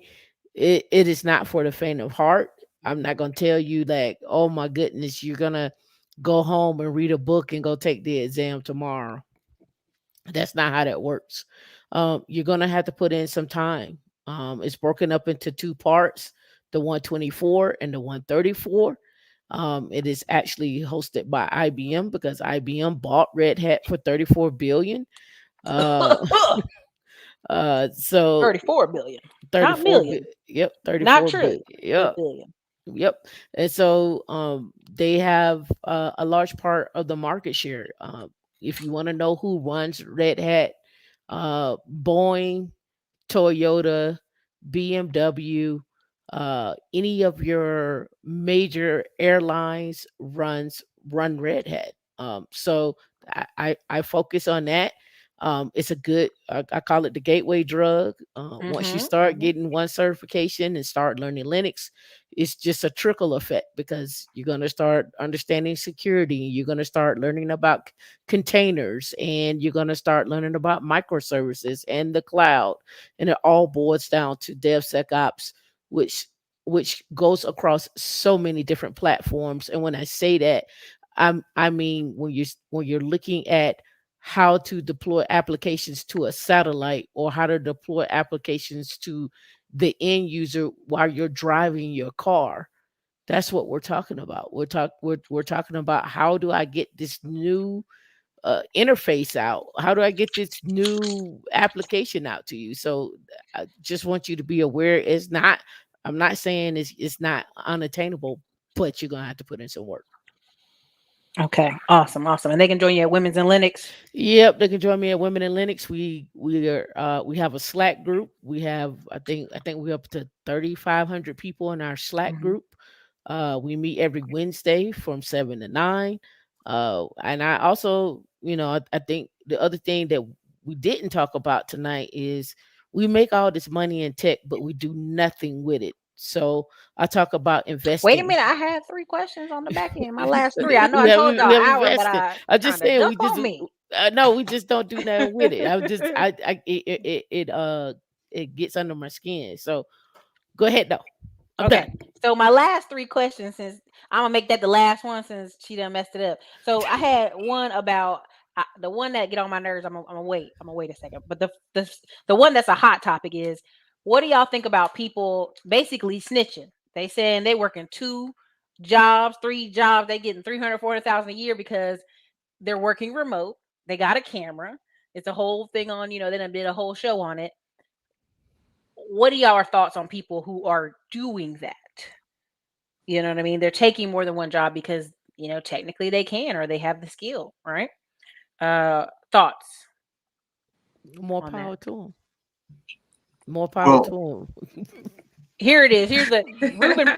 Ruben wrote it out. I'll say it again. What are your thoughts on the overemployed 2 full jobs at once community? It's a growing since the pandemic. I just saw the new story at MSNBC, and somebody said in the chat, first rule of overemployed is keep your mouth quiet. First rule of Fight Club is there is no Fight Club. What are you talking about? Yeah, but here's the thing. That that this mindset of having two jobs is not going to go away. People have two jobs, and they may work full time during the week, and then they may go work on the weekend at another job. So that's just not going to go away.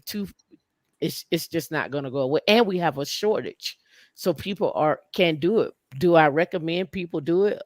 if you got the skill sets. I'm not gonna tell you not to. They I'm in not their gonna. house with 2 laptops, 2 Zoom, two Logitechs. I'm not gonna tell you not. It was a one guy. He came out and he had 5 jobs and he was making 1 million. So I mean, Jeez. I'm not gonna tell. Listen, If they got a friend like my friend this, at jail, I believe it because he ain't li- doing nothing. listen. I'm gonna tell you like this, and people would not agree with me, and people may agree with me. If you don't do it, somebody else will. Mm, Hmm. That's just my interesting. thoughts. Interesting. I actually agree with that. And to echo what Pam is saying, I would say go see a CPA and get those taxes together because you're Hmm. still a W-2 if you're going to do that. And then secondly, I honestly feel like a lot of these companies are aware. Some are more abundantly minded where as long as you're producing results and it's not causing an issue, it's totally fine. Like I'm a business owner. I have employees. I'm aware that some of them are doing that around, but as long as it's not interfering in their productivity and they're committed and getting the work done, I have no problem. So, and I've actually had conversations with other like leaders of other companies, and they also kind of agree with that as well. But if they do find out because of HR policy, they do have to proceed with matters. So keep your mouth shut, see a CPA, and do what you got to do. I'm gonna tell y'all right now. I called a girl. Had to call her back for our Liberty Mutual insurance stuff. She answers. She's like, some person is fixing something in the system, and she said the name of a different company.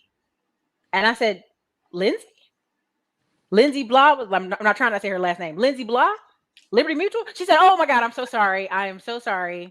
And then she just switches over into conversation like, what's your name? What's your policy? And I'm like, girl, you got to be better than that.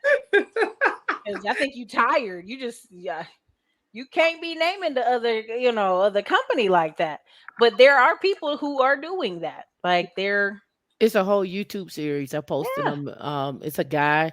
He talked about how he started off, and one was 300,000, and then one of them, he had told one of his friends, and his friend when it told his a manager, and the manager was cool with the manager at his other job, and so he ended up getting fired. And then he went back and got another job, and he made 500,000, and he left another job, and now he makes 1 million. And he talks about his journey, and he talks about what you need to do in order to do that.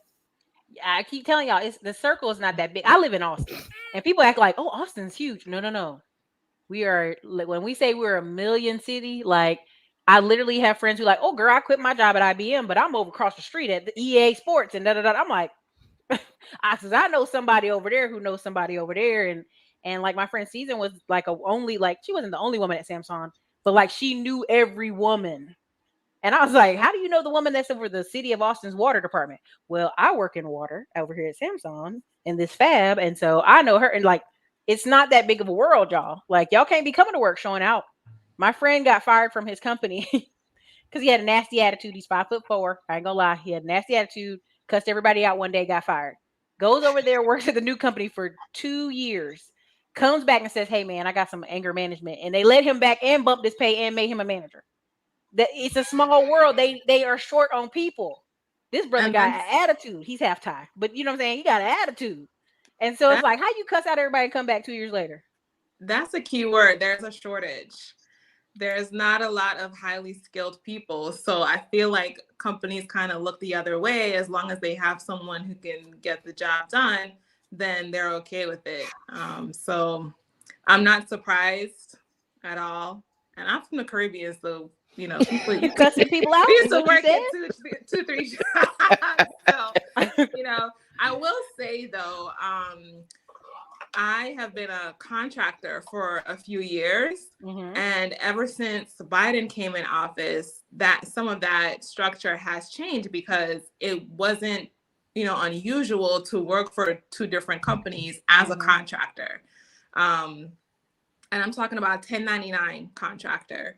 Since Biden came in office, a lot of businesses have changed their relationships where instead of hiring an independent contractor, they want you to go through a contracting agency and work W-2 hourly. So it's as if you are a full-time W-2 employee. I don't like that. I mean, it could work for you if you just got to know how to, demand a higher pay rate. And these companies are still offering benefits. So, if you know how to negotiate, you could actually do it up front and say, hey, I already have a contract with this company. I'm going to do another contract with another company. And as an independent contractor, it's actually pretty normal. Right. So here's the thing.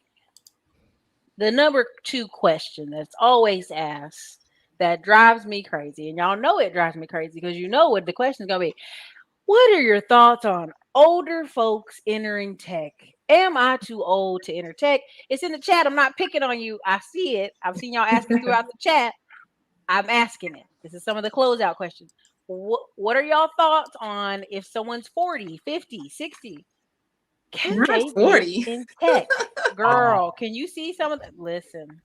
Well, Yes, 40. a lot of my classes have baby boomers. People 60 years old are back in school, so They're getting that refund check. well, a lot. I'm just You're messing. I'm funny. sorry. Retirement money. Many of the they'll send me an email saying they're trying to get used to using a computer and they're not proficient. Oh, So okay, I right. don't think it's not a problem. I commend everybody, if you're older and you know how to work a Mac computer and the Windows, that's one of the things. I met people that say, I just like using Mac. It's just like you need to know how Android phone works. You need to know how iOS works. You need to know I how don't Mac know. works. You need to know how you got to know both because you might get with a company and things go sideways. So They make you use Apple at these companies? I don't like it. no, I'm you over it. might get to a company and that's all they use. They have a contract. So you going in knowing on how to use a Mac computer is not going to benefit you. You got to I know only how. use HP. So, you know what I mean? I keep You buying on HP. I don't care how many times they tear up.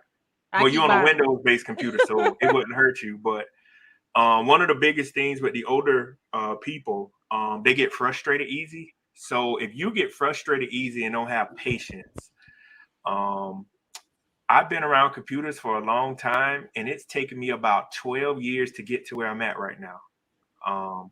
Because when I graduated college in 2010, all of the stuff people have at their fingertips is not.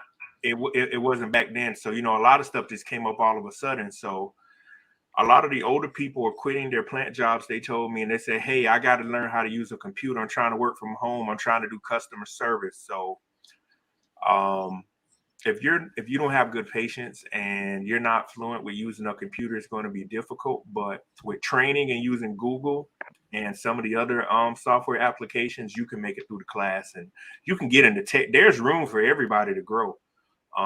There's money for everybody. It's all on what you want to do. You could go online. I show the students. These are freshman students. These are like junior students. I said, do you know you can get $150,000 right now coming out of school? And I said, you might be could find a company that'll finish paying for your tuition. They said, that's not possible. I said, they don't have people to work right now. I said, you are 21 years old. You're getting your degree next year. A company might pay for your bachelor's degree. Same thing with a older participant, not older participant, or older student. They're returning to school, and the company uses this stuff as a tax write-off. But if you were willing to return to school to get the certificates and the experience, they'll help you out. But there's really no age to go into tech. But as everyone has been saying, it's going to be tough. It's going to take a while to get up to the efficiency level. Like I think about my technical and analytical skills. It took years to grow that stuff just to be able to hear stuff and to put it together. When I first graduated, you're not going to be able to put stuff together fast. It takes time and training, and you have to invest in yourself. If you're not investing in yourself over the weekend, buying books, it's going to be hard for you to make it because a lot of people think, oh, well, I make 50,000 this year. Next year, I'm going to make 200,000. No, it doesn't work like that. So it's all about the process. So, yeah. I apologize. I fixed Coin's link in the chat. I apologize. I see y'all comment. Okay, I saw it. It's easy to say that, but ageism still exists, even speaking time learning. So for me, this is gonna probably ruffle some feathers, But I feel like when people lead with their age, it's an excuse to say, I haven't taken the time yet to learn what is the latest technology. Mhm. So I think, regardless of your age, if you do some research on whatever it is you want to learn about, and you're able to have conversations about that, nobody's going to ask you what your age is. So my managers, directors, the age is, it varies. So nobody ever really looks at that. So when you, and I've had a lot of people, especially in one-on-ones, they come to me and that's the first thing that they lead with. Like, I already know they're feeling insecure, quote unquote, about their age, but it's really about the knowledge. And to counter that is to get the knowledge that you need. Mhm. Start reading. Everyone here has amazing resources for you to check out and see which one piques your interest. um, LinkedIn is readily available. You could look up so many different job descriptions. You could look up so many different companies and see what they're hiring for. You can see so many recruiters and see what is it that they're sourcing for. And Google is your friend. YouTube is your friend. Ericka's channel is your friend. So I would say, if something piques your interest, dive a little bit deeper. We need to stop being on the surface, right? And start doing a little bit more research. See who some of the thought leaders are in specific areas, whether it's Linux or IT, or whatever the subject matter is you're interested in, user experience, technical writing. Start seeing what's being published about it, seeing what articles are coming out, see which companies are hiring for those roles. That way, when we have a conversation, we're talking about very specific items, and I don't even care what your age is. So that's my point of view when I hear about, am I too old to whatever? Like, how long do you think you're gonna live? Hopefully for a long time. Wait, I just had to address Foxy Brown. Brown Foxy said, "I'm 45. Leave us alone." But Absolutely. Cam, were you trying to say something? I'm sorry. Go ahead, Yeah, Cam. I wanted to echo what Kimmoy had just said, which is really important. I actually have I actually know somebody who's 60 years old who went from having no previous actual coding ability in data analytics, and she was able to get into a team leadership role that was more non-technical because she had the people skills and the influence to be able to wrangle different teams of data engineers and analysts and the business people making decisions to be able to get the job done. She went through a course where she learned R and Python and understand specific business use cases. So knowing exactly like which problems that businesses are facing, and built a portfolio. And she was able to speak to those challenges, and she used that as a focus for how she wanted to move up the ladder. And with having that people skilled emotional intelligence, she was able to get in the door. So I definitely think age is nothing but a number. No one really cares about that. If anything, it actually works in your advantage because people respect people that are older and will help drive that forward for you. So definitely, as Kimmoy was saying, focus on the technical languages, the things that you need to do in order to get the job done, and focus on contextualizing the business outcome around those problems, and you'll be totally fine. That's all I have to say. It sounds like you were talking about the same person I was talking about. In fact, I did an interview with her. Her name is Lynn Langett. She was 55 when she got started in tech, and now she is a thought leader over at Google. And she came from nothing, right? She didn't have a background. And she's now doing data analytics and data engineering over at Google, and also writing books, and has her own app out, and has a whole community of people for people who are older entering into tech and so forth. So the ownership is on us, our as individuals, and you have to be willing to, you're gonna have to be willing to make the sacrifice. And I'm not gonna tell you it's gonna be some nights you're gonna cry. There are gonna be some nights where you're gonna be uncomfortable. But get with an accountability partner. Join different Slack groups, join different meetups, and hold yourself accountable with someone else. You can't do this tech journey alone. A lot of people try to go into, and I think it's commendable, but I also find it is also helpful to join in a tech journey with someone else, where you can bounce ideas off other people, where you can talk to other people, where people can understand your pain and what you're going through. Until then, you're going to always be sitting there flipping pages, highlighting the same stuff over and over again, falling asleep, reading the same page over and over again, trying to understand what they're talking about. Then get on YouTube to go look it up to see what they're saying. Then go get another reference book to see what they're saying, when you could have just got in a group and had an accountability to find someone to help you. And even if you don't do that, at least check in with people. Yeah, this is what I say. If you are learning something, go to someone who doesn't know it and teach them what you're learning. That's how you really understand that you really know something. If you even, I don't care if it's just like a page, like, hey, I want to run this by you to see if you can even understand this in layman's terms. So when you start doing that, when you start breaking things down that way, that's when you really know you know it. If you're not doing that, you're gonna always be sitting there flipping page 4. I Y'all, do want to say, to piggyback off of that, is whatever resource you do get into, it's okay to go over it more than once. So if you took a course, go through that course 2 times, 3 times, 4 times until it sticks. And like what Tam said with sharing what you learned with someone else. This is what I tell my students with their portfolio. You write a set of instructions for your job, give it to your coworker and see if they can actually follow the instructions. Don't come to me and ask me to follow your instructions, because I'm going to charge you for a one-on-one. Give it to your coworkers, right? And see if they can follow your steps. And that's how you begin to, go deeper and elevate your knowledge. somebody said they had older people at their job and they'd be paying for their certifications, and they legit do not want to be developed. Oh man, listen, let me tell y'all something. I'm really trying to be serious with y'all. The average person in America, when it comes to starting to buy real estate investments, when it comes to starting companies, average person starting a company is 44. The average person starting to buy real estate investments is 35 to 55. So a lot of change happens 35 to 55. Why? Because you realize, oh, you getting old, your back hurt, right? Or you're literally realizing you have to take care of parents and family, and the cost of your true living that you want to live comes to mind. There's nothing wrong with switching. Why am I currently taking tech classes?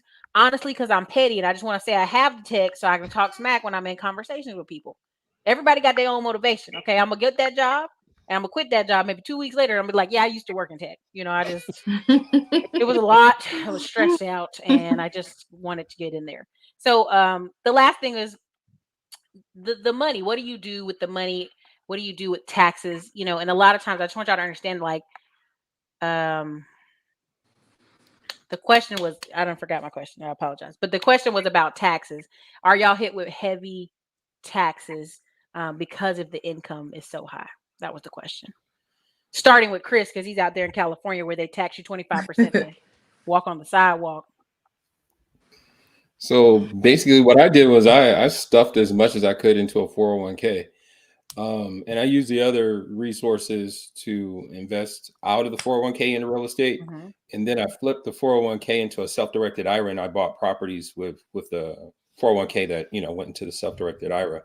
So that I chose to, and I also went into stock market with indexes and buying single stocks and things of that nature. So I manage, those are the assets that I've acquired and that I manage, that I flip from tech. And a lot of techie people, they don't take the time to learn investments. They're so focused on tech and they're excited about the money that they're making. Some people, party their money away or buy nice fancy cars and houses and stuff. Well, the cars here are crazy in Austin. But it's not a good long-term solution. So I looked at the stocks and I looked at real estate, and so that's how I was able to use my money. And I would encourage people to do the same thing. Learn something else besides tech. It gets to a certain point where if you're a principal engineer, hey, go ahead. You're the tough guy. You're the big dog on the block. We get it. If you've been there for like 5-10 years, okay, now 15, you got to go on to something else. You know what I mean? You got to do something different. You got to learn something different. And I think going into the space of investments and learning that and becoming a small dog again, and not being the know-it-all, and because that's what I did, and I got beat up pretty bad in real estate. But now, I understand how to invest in real estate. I understand the risks involved. I understand how to create a real estate investment business, and I understand how to, attack market and stuff like that. So that would be my advice. Dale said he giving y'all the sauce. Okay. Kimmoy, what to do with all our monies? Because some of us apparently live in Mexico when we want, live overseas with all our tech money. Oh man, I have so much to say, so I'll try to get through it. I always apologize because I be telling them, y'all, 30-minute show, no problem, 30 minutes. Hour later. I'll try to go quickly. So number one, understand how everyone is taxed in America. So if you make 150,000, your entire 150,000 is not taxed at 20%. It's broken up in sections. So like your first, I believe it's your first 18,000 or so is taxed at like 14%. Then the next maybe 20 to 40,000 is taxed at like 20%, and then so on and so forth. So it's not your entire salary is one flat tax rate. So understand the tax structure. So anything above, I believe, like 100,000 is taxed at 20-something% and higher. Okay, so it's not the entire salary. That's number one. Number two is if you have a side hustle, whether that's Uber, Lyft, selling jewelry, selling clothes, whatever on the side, definitely form an LLC or even just have a sole proprietorship. Make sure you get a solo 401k or self-employed 401k or individual 401k. They have different terms, but that's the one I'm talking about. So the goal is to minimize how much you are taxed. So with a solo 401k, you can put up to, I think it's $19,500 a year as an employee. And you could put in an additional, I think it's up to 25% of how much you make as an employer.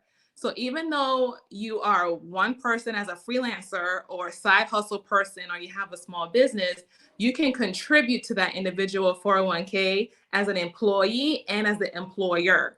So you're able to stack a lot of money away for your retirement and take advantage of the tax liability now. Okay, that's number two.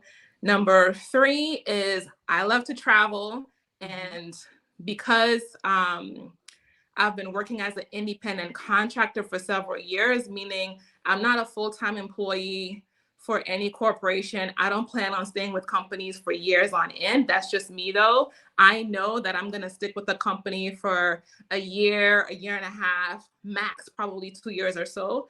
So I like to stack my money and take a break. So I would take a couple months off, travel somewhere that I want to travel and be abroad for a long time.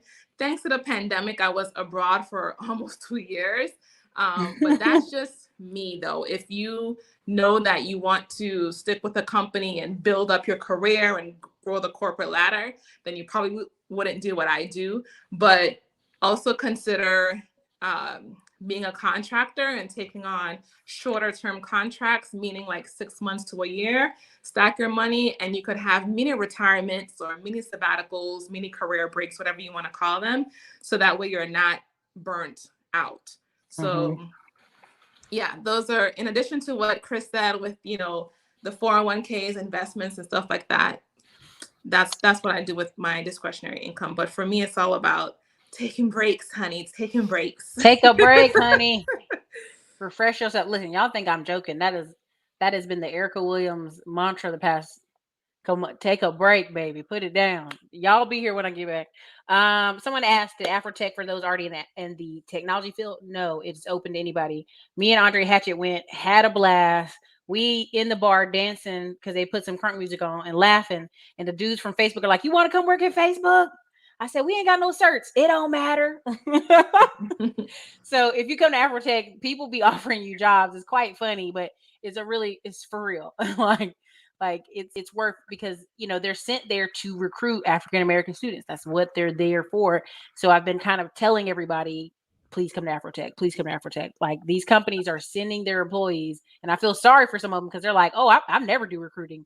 They just called all the. I mean, they basically said they called all the brown employees. Was like, hey, would y'all like to go to this conference? We'll pay for it.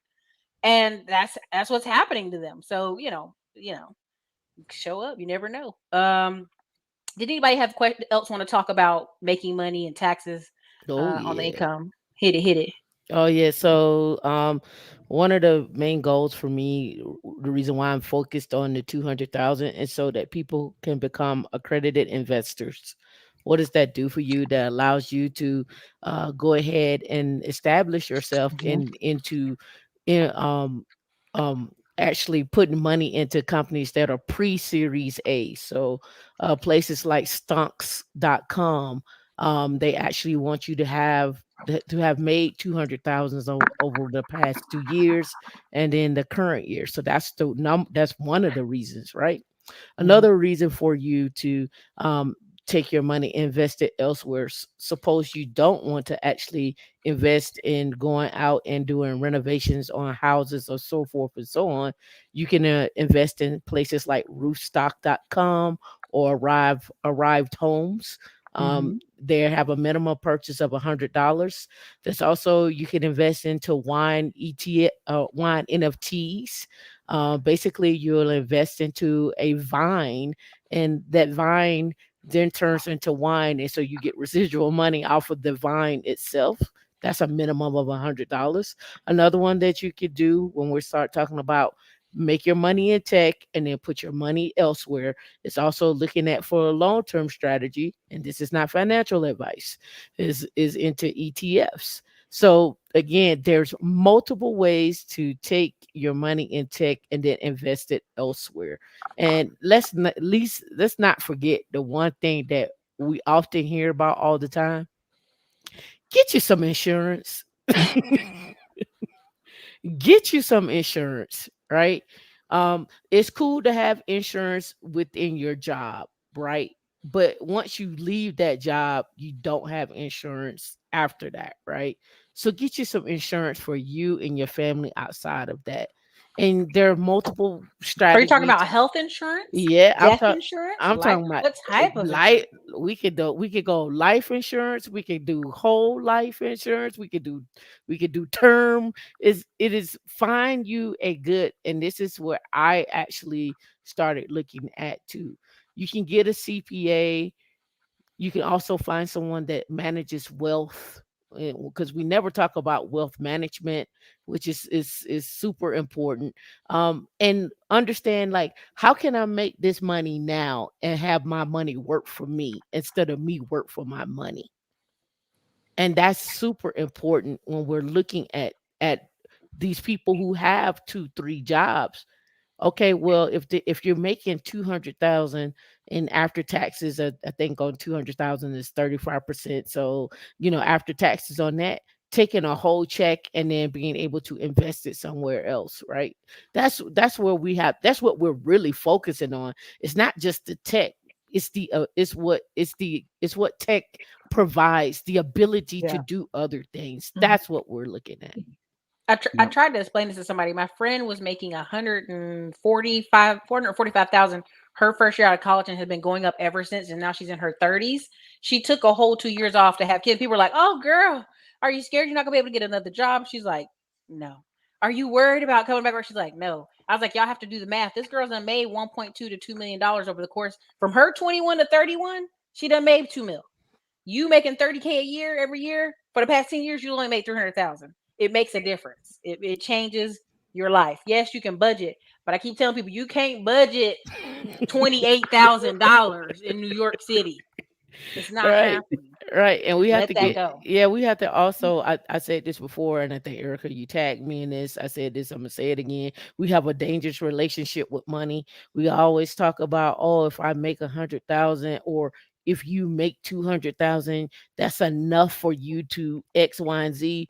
but we have companies that are trillion dollar companies. We have people who are CEOs getting paid $173 million in a bonus. Like Like, it's come no on. money. Like that's why I said, listen, I was messing with Dwayne. I said, listen, I need to make 180,000 out the gate. He like, man, if you don't get out of my class, I'm like, listen, these CEOs is getting paid millions. Why can't I get 185 entry level? And he'd be like, if you don't stop interrupting class. I just have questions, you know what I mean? So anybody else want to close out on the money talk at all? I Yeah, know I like Kim's to in New jump York. in. Yeah. So I was actually going to repeat some of the things that Tam was saying, which was really spot on. Like the whole tax deferred account strategy, having those whole life policies, we're investing in equity crowdfunding. That's super important. Like once you get over that accredited investor threshold, because it definitely helps. But one thing that I like to harp on now that I kind of left the employee world and I'm now completely focused on my business is the concept of, well, actually, let me take a step back. So when I was an employee, one of the things that used to really irk me was the idea that everything that you produce is owned by that company, your intellectual property, everything. So one of the biggest things that I definitely would say is making sure you think about the protection around your intellectual property as you leave those companies. If you decide to go into the entrepreneurship world, start your own software company, like what I'm doing at the moment, think about how can you actually profit off of that.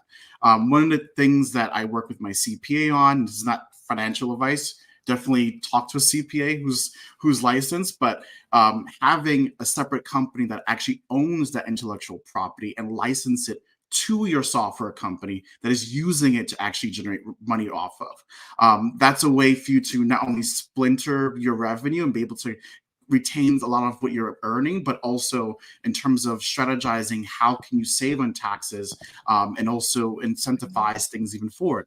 One of those things could also be hiring veterans. There's opportunities out there in the world as well, like working with veterans who are looking to acquire tech skills. There are opportunities through the White House for that.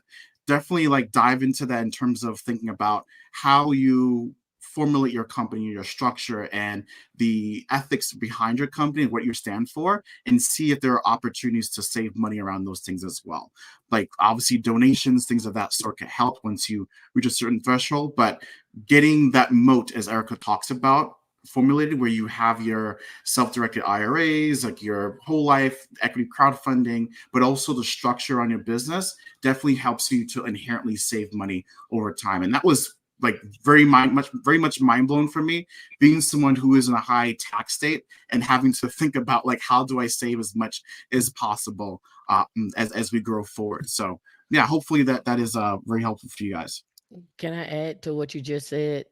If you go on Investopedia and you look up what are assets, one of the things that stands out is intangible assets, meaning your patents and so forth. But I also want you to look at yourself as a business and understand that your skill sets that you gain now pay off later. So look at your skill sets as intangible assets. You're working towards something greater than what you have now. So those skills you may not see the end of the road right now, but as you build those skills over time, they become intangible assets that pay you a reward later. Also, everybody, Chris, Jumpstart Attack. What's the discount code for $700 off your course? It's Remind classy IT. Classy IT gives you guys $700 off his course. Classy IT. So if you missed that, I forgot to put it in the chat, but it'll be in the description. You guys, thank you so much for being here. I really appreciate all you guys. It's 330 people, but we've had over 900 people come in and out the chat. You know how I know? Because I look at these other numbers. So I appreciate everybody in here. Listen, I know. Thank you so much for pushing. Listen, y'all help each other out. Classy IT to get 700 off on that course. There's so much we could talk about, but once I pass this one test, I'm gonna come back and be stunting on everybody. I'll be like, "Excuse me, I am now a panel expert in the Tech Tuesday myself with my one A+ cert. I am quite qualified." So I just want you guys to closing thoughts. What are some of your hopes this year as you see just in tech and in life. Share some closing thoughts, and also tell us where they can find you. Dr. Dix, I'm just going to have to pick on y'all then. Okay, Dr. Dix, tell us some closing thoughts for the year. And People wake up and stop being on TikTok creating these stupid memes and social media. And I'm gonna call it what it is. The world is advancing. We are in what I call the fourth industrial revolution, and the world is moving at a very fast pace. I graduated high school. It'll be 20 years in May next month. So it's 20 years I've been out of high school, and I look at all of the events that have happened in my life, and some of the same people are still playing the same games. So if you do not get real, life is going to pass you by. Life right now, America is for sale, and who is ever willing to try to buy it, take the opportunity to do it. But social media is ruining everybody. People are trying to get rich quick. You are not going to cheat the game of life. I don't care who you are. You're going to have to put the work in. You're going to have to spend money.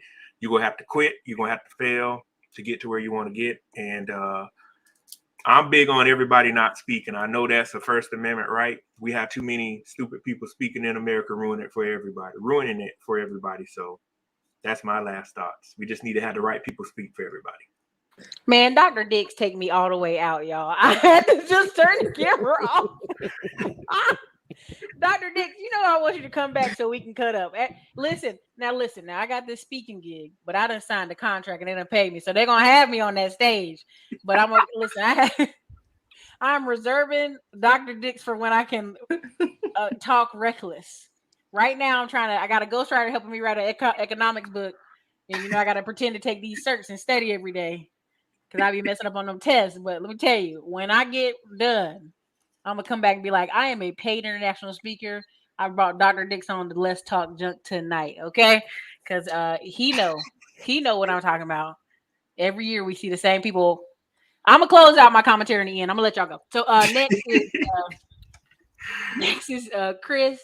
Tell us your closing thoughts and hopes for the year, and also where they can find you and your book. Remember, though, tell us your book again. All right. So my closing thoughts is look at technology as an opportunity. Going back to the age issue, if my house is on fire and you have water, I'm not going to ask you how old that water is. And that's how companies see technology. They have technology problems. Then you got to go in there and put out the fire. Nobody cares how old the water is. And I want you to have that mindset that you can do just about anything that you want to do, because there's no barriers in technology. You can recreate yourself. If I wanted to be a project manager tomorrow, I will be that. I can take Kimmoy's class, and guess what? I'm the technical writer now. I'll go over there if I could be let into the women in Linux, I could be the Linux guy, right? So just understand in the data science, all these different, avenues that you can take. You literally can recreate yourself in technology, which is why I love it, because there's no boundaries. The only boundaries you have are what you place upon yourself. And the next thing I want to say is what we're doing at Jumpstart IT Academy is we just partnered with CompTIA. So we're going to be an official course provider for CompTIA. So that's what I want to do, is get some courses together from CompTIA, to those foundational courses, like Tamika was talking about, that the foundation, like cloud and A+ and different things like that gives you that solid foundation, so that when you go to specialize into a technology, then you're in a situation where you understand the different functions and influences that other technologies and interrelate and integrate and connect with each other. So that's what's going on at Jumpstart IT Academy right now. We're starting to put videos out on YouTube. So Jumpstart IT Academy at YouTube, you can check us out.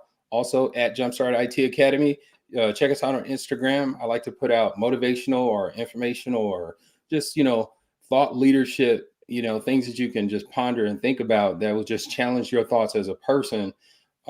Because you need to be around people that don't think like you. I'm outside the box. So when you read some of my stuff, you'll find that out. Like I really think about stuff, and then I'll put it out there, because I want you to challenge the way you're thinking, so that you would challenge your thought, so that you would influence your thinking, and you would be a better thinker, because you know the source of your thinking comes from your thought. So that's the kind of stuff that I want people to think about, and that's what I put there. So just keep abreast to what we're doing at Jumpstart IT Academy on YouTube and at Jumpstart IT Academy on Instagram, and stay motivated.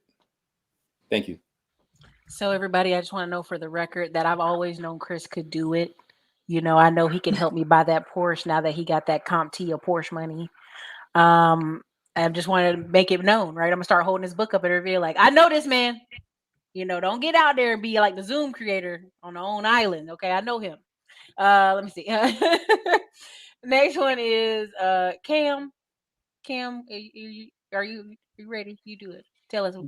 Zoom, zoom. Yeah. So, so I would say the one thing I actually would think about is not tech related, but is actually marketing and brand related.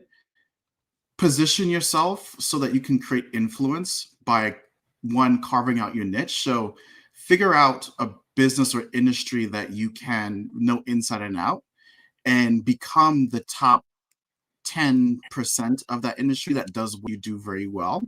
You will always have just a leaking faucet of just leads coming in that your way. If you're if you're working in your own business or as an independent contractor, that's one. Two, I would say focus on building relationships. Always network. Join as many groups as you can on LinkedIn, or participate in conversations on LinkedIn. It broadens your reach in terms of the algorithm, but also in terms of opening you up to other people. People who look like us are in high demand, just to be frank and to be clear. Like a lot of these companies, they want to diversify their talent pool, and not to say as a crutch, but hey, if it is something that's going to help you get in the door, use it to your advantage. Just know how to do the work to the best of your ability, and be that top 10%. So I would say lead with that, positioning, brand, knowing your niche, and just marketing yourself pretty well after you get those great skills.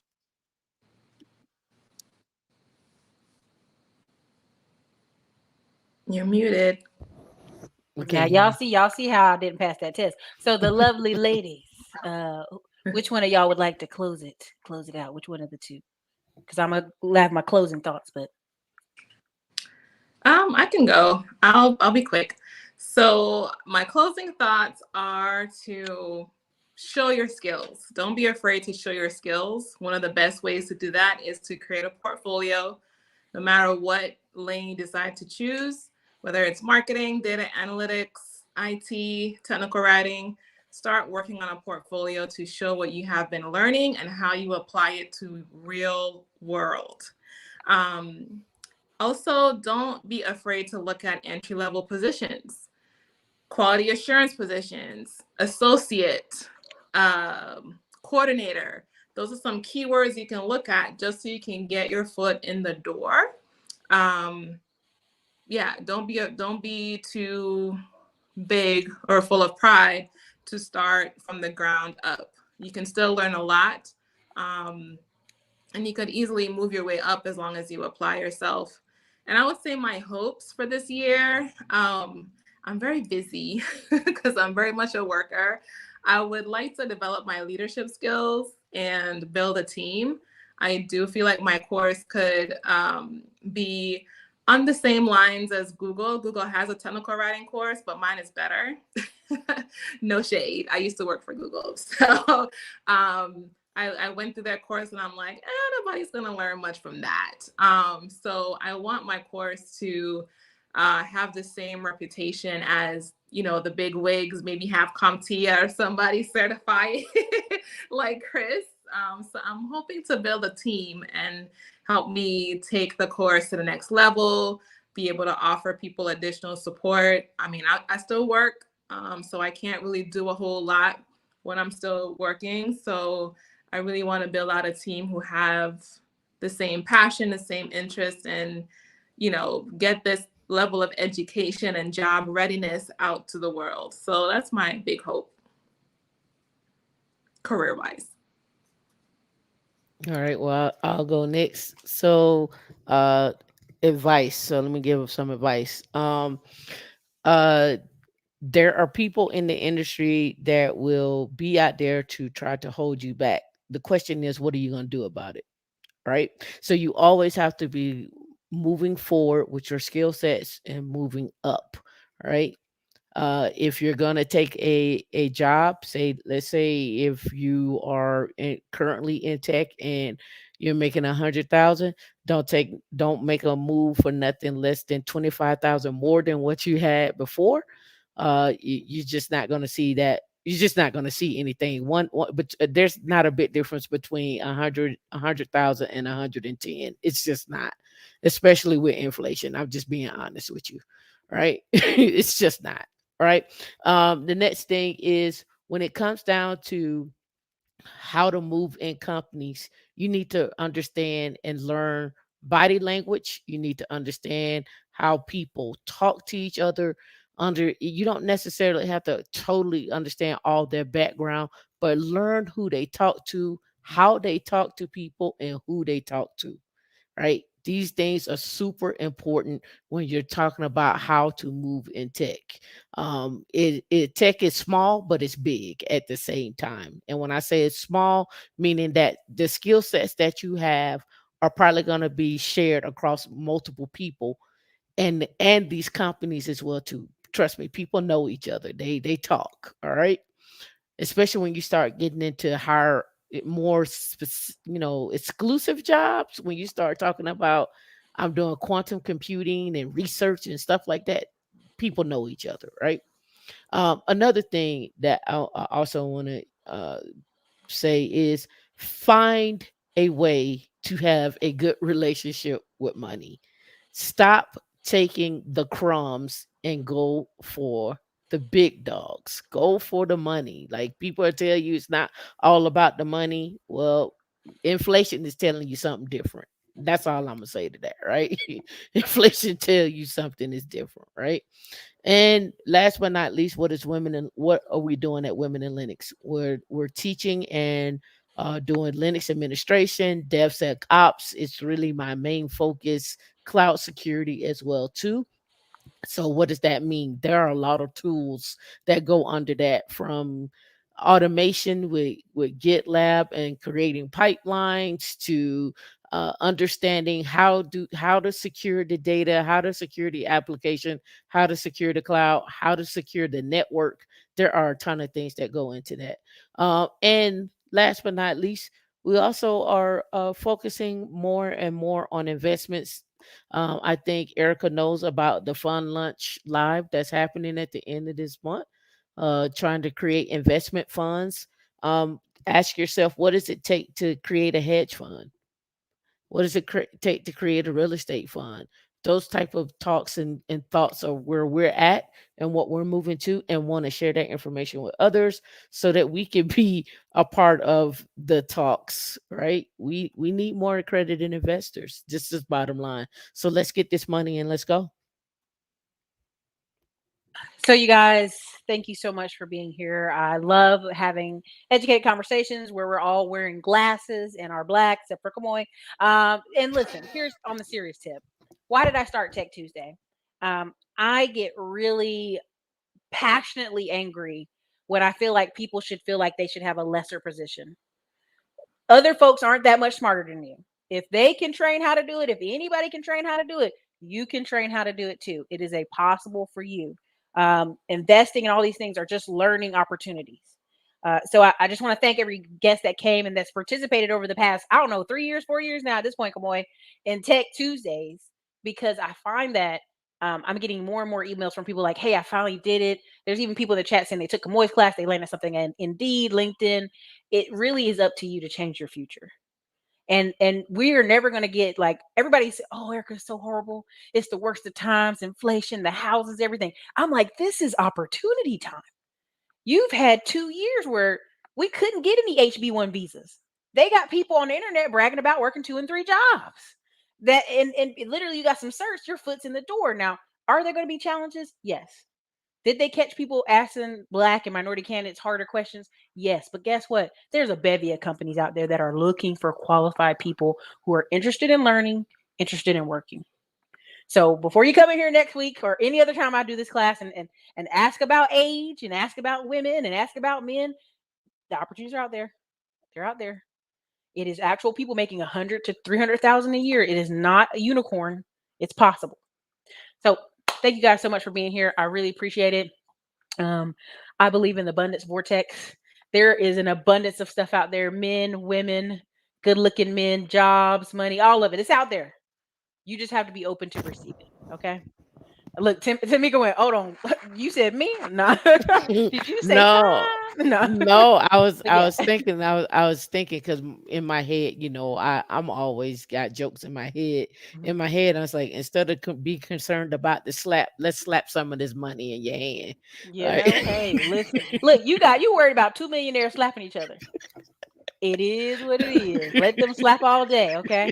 He'll be just fine. So, listen, you guys, thank you so much for being here. And every one of the guests, when you have time, it doesn't have to be every Tuesday, but once sometime in the future before the summer's out, I'll be back on, just give us an update. So, thank you so much for your time. You guys, this is Erica from Classy Climb Blog. I thank you so much for being here. Later, you guys. And you guys, hold on one second.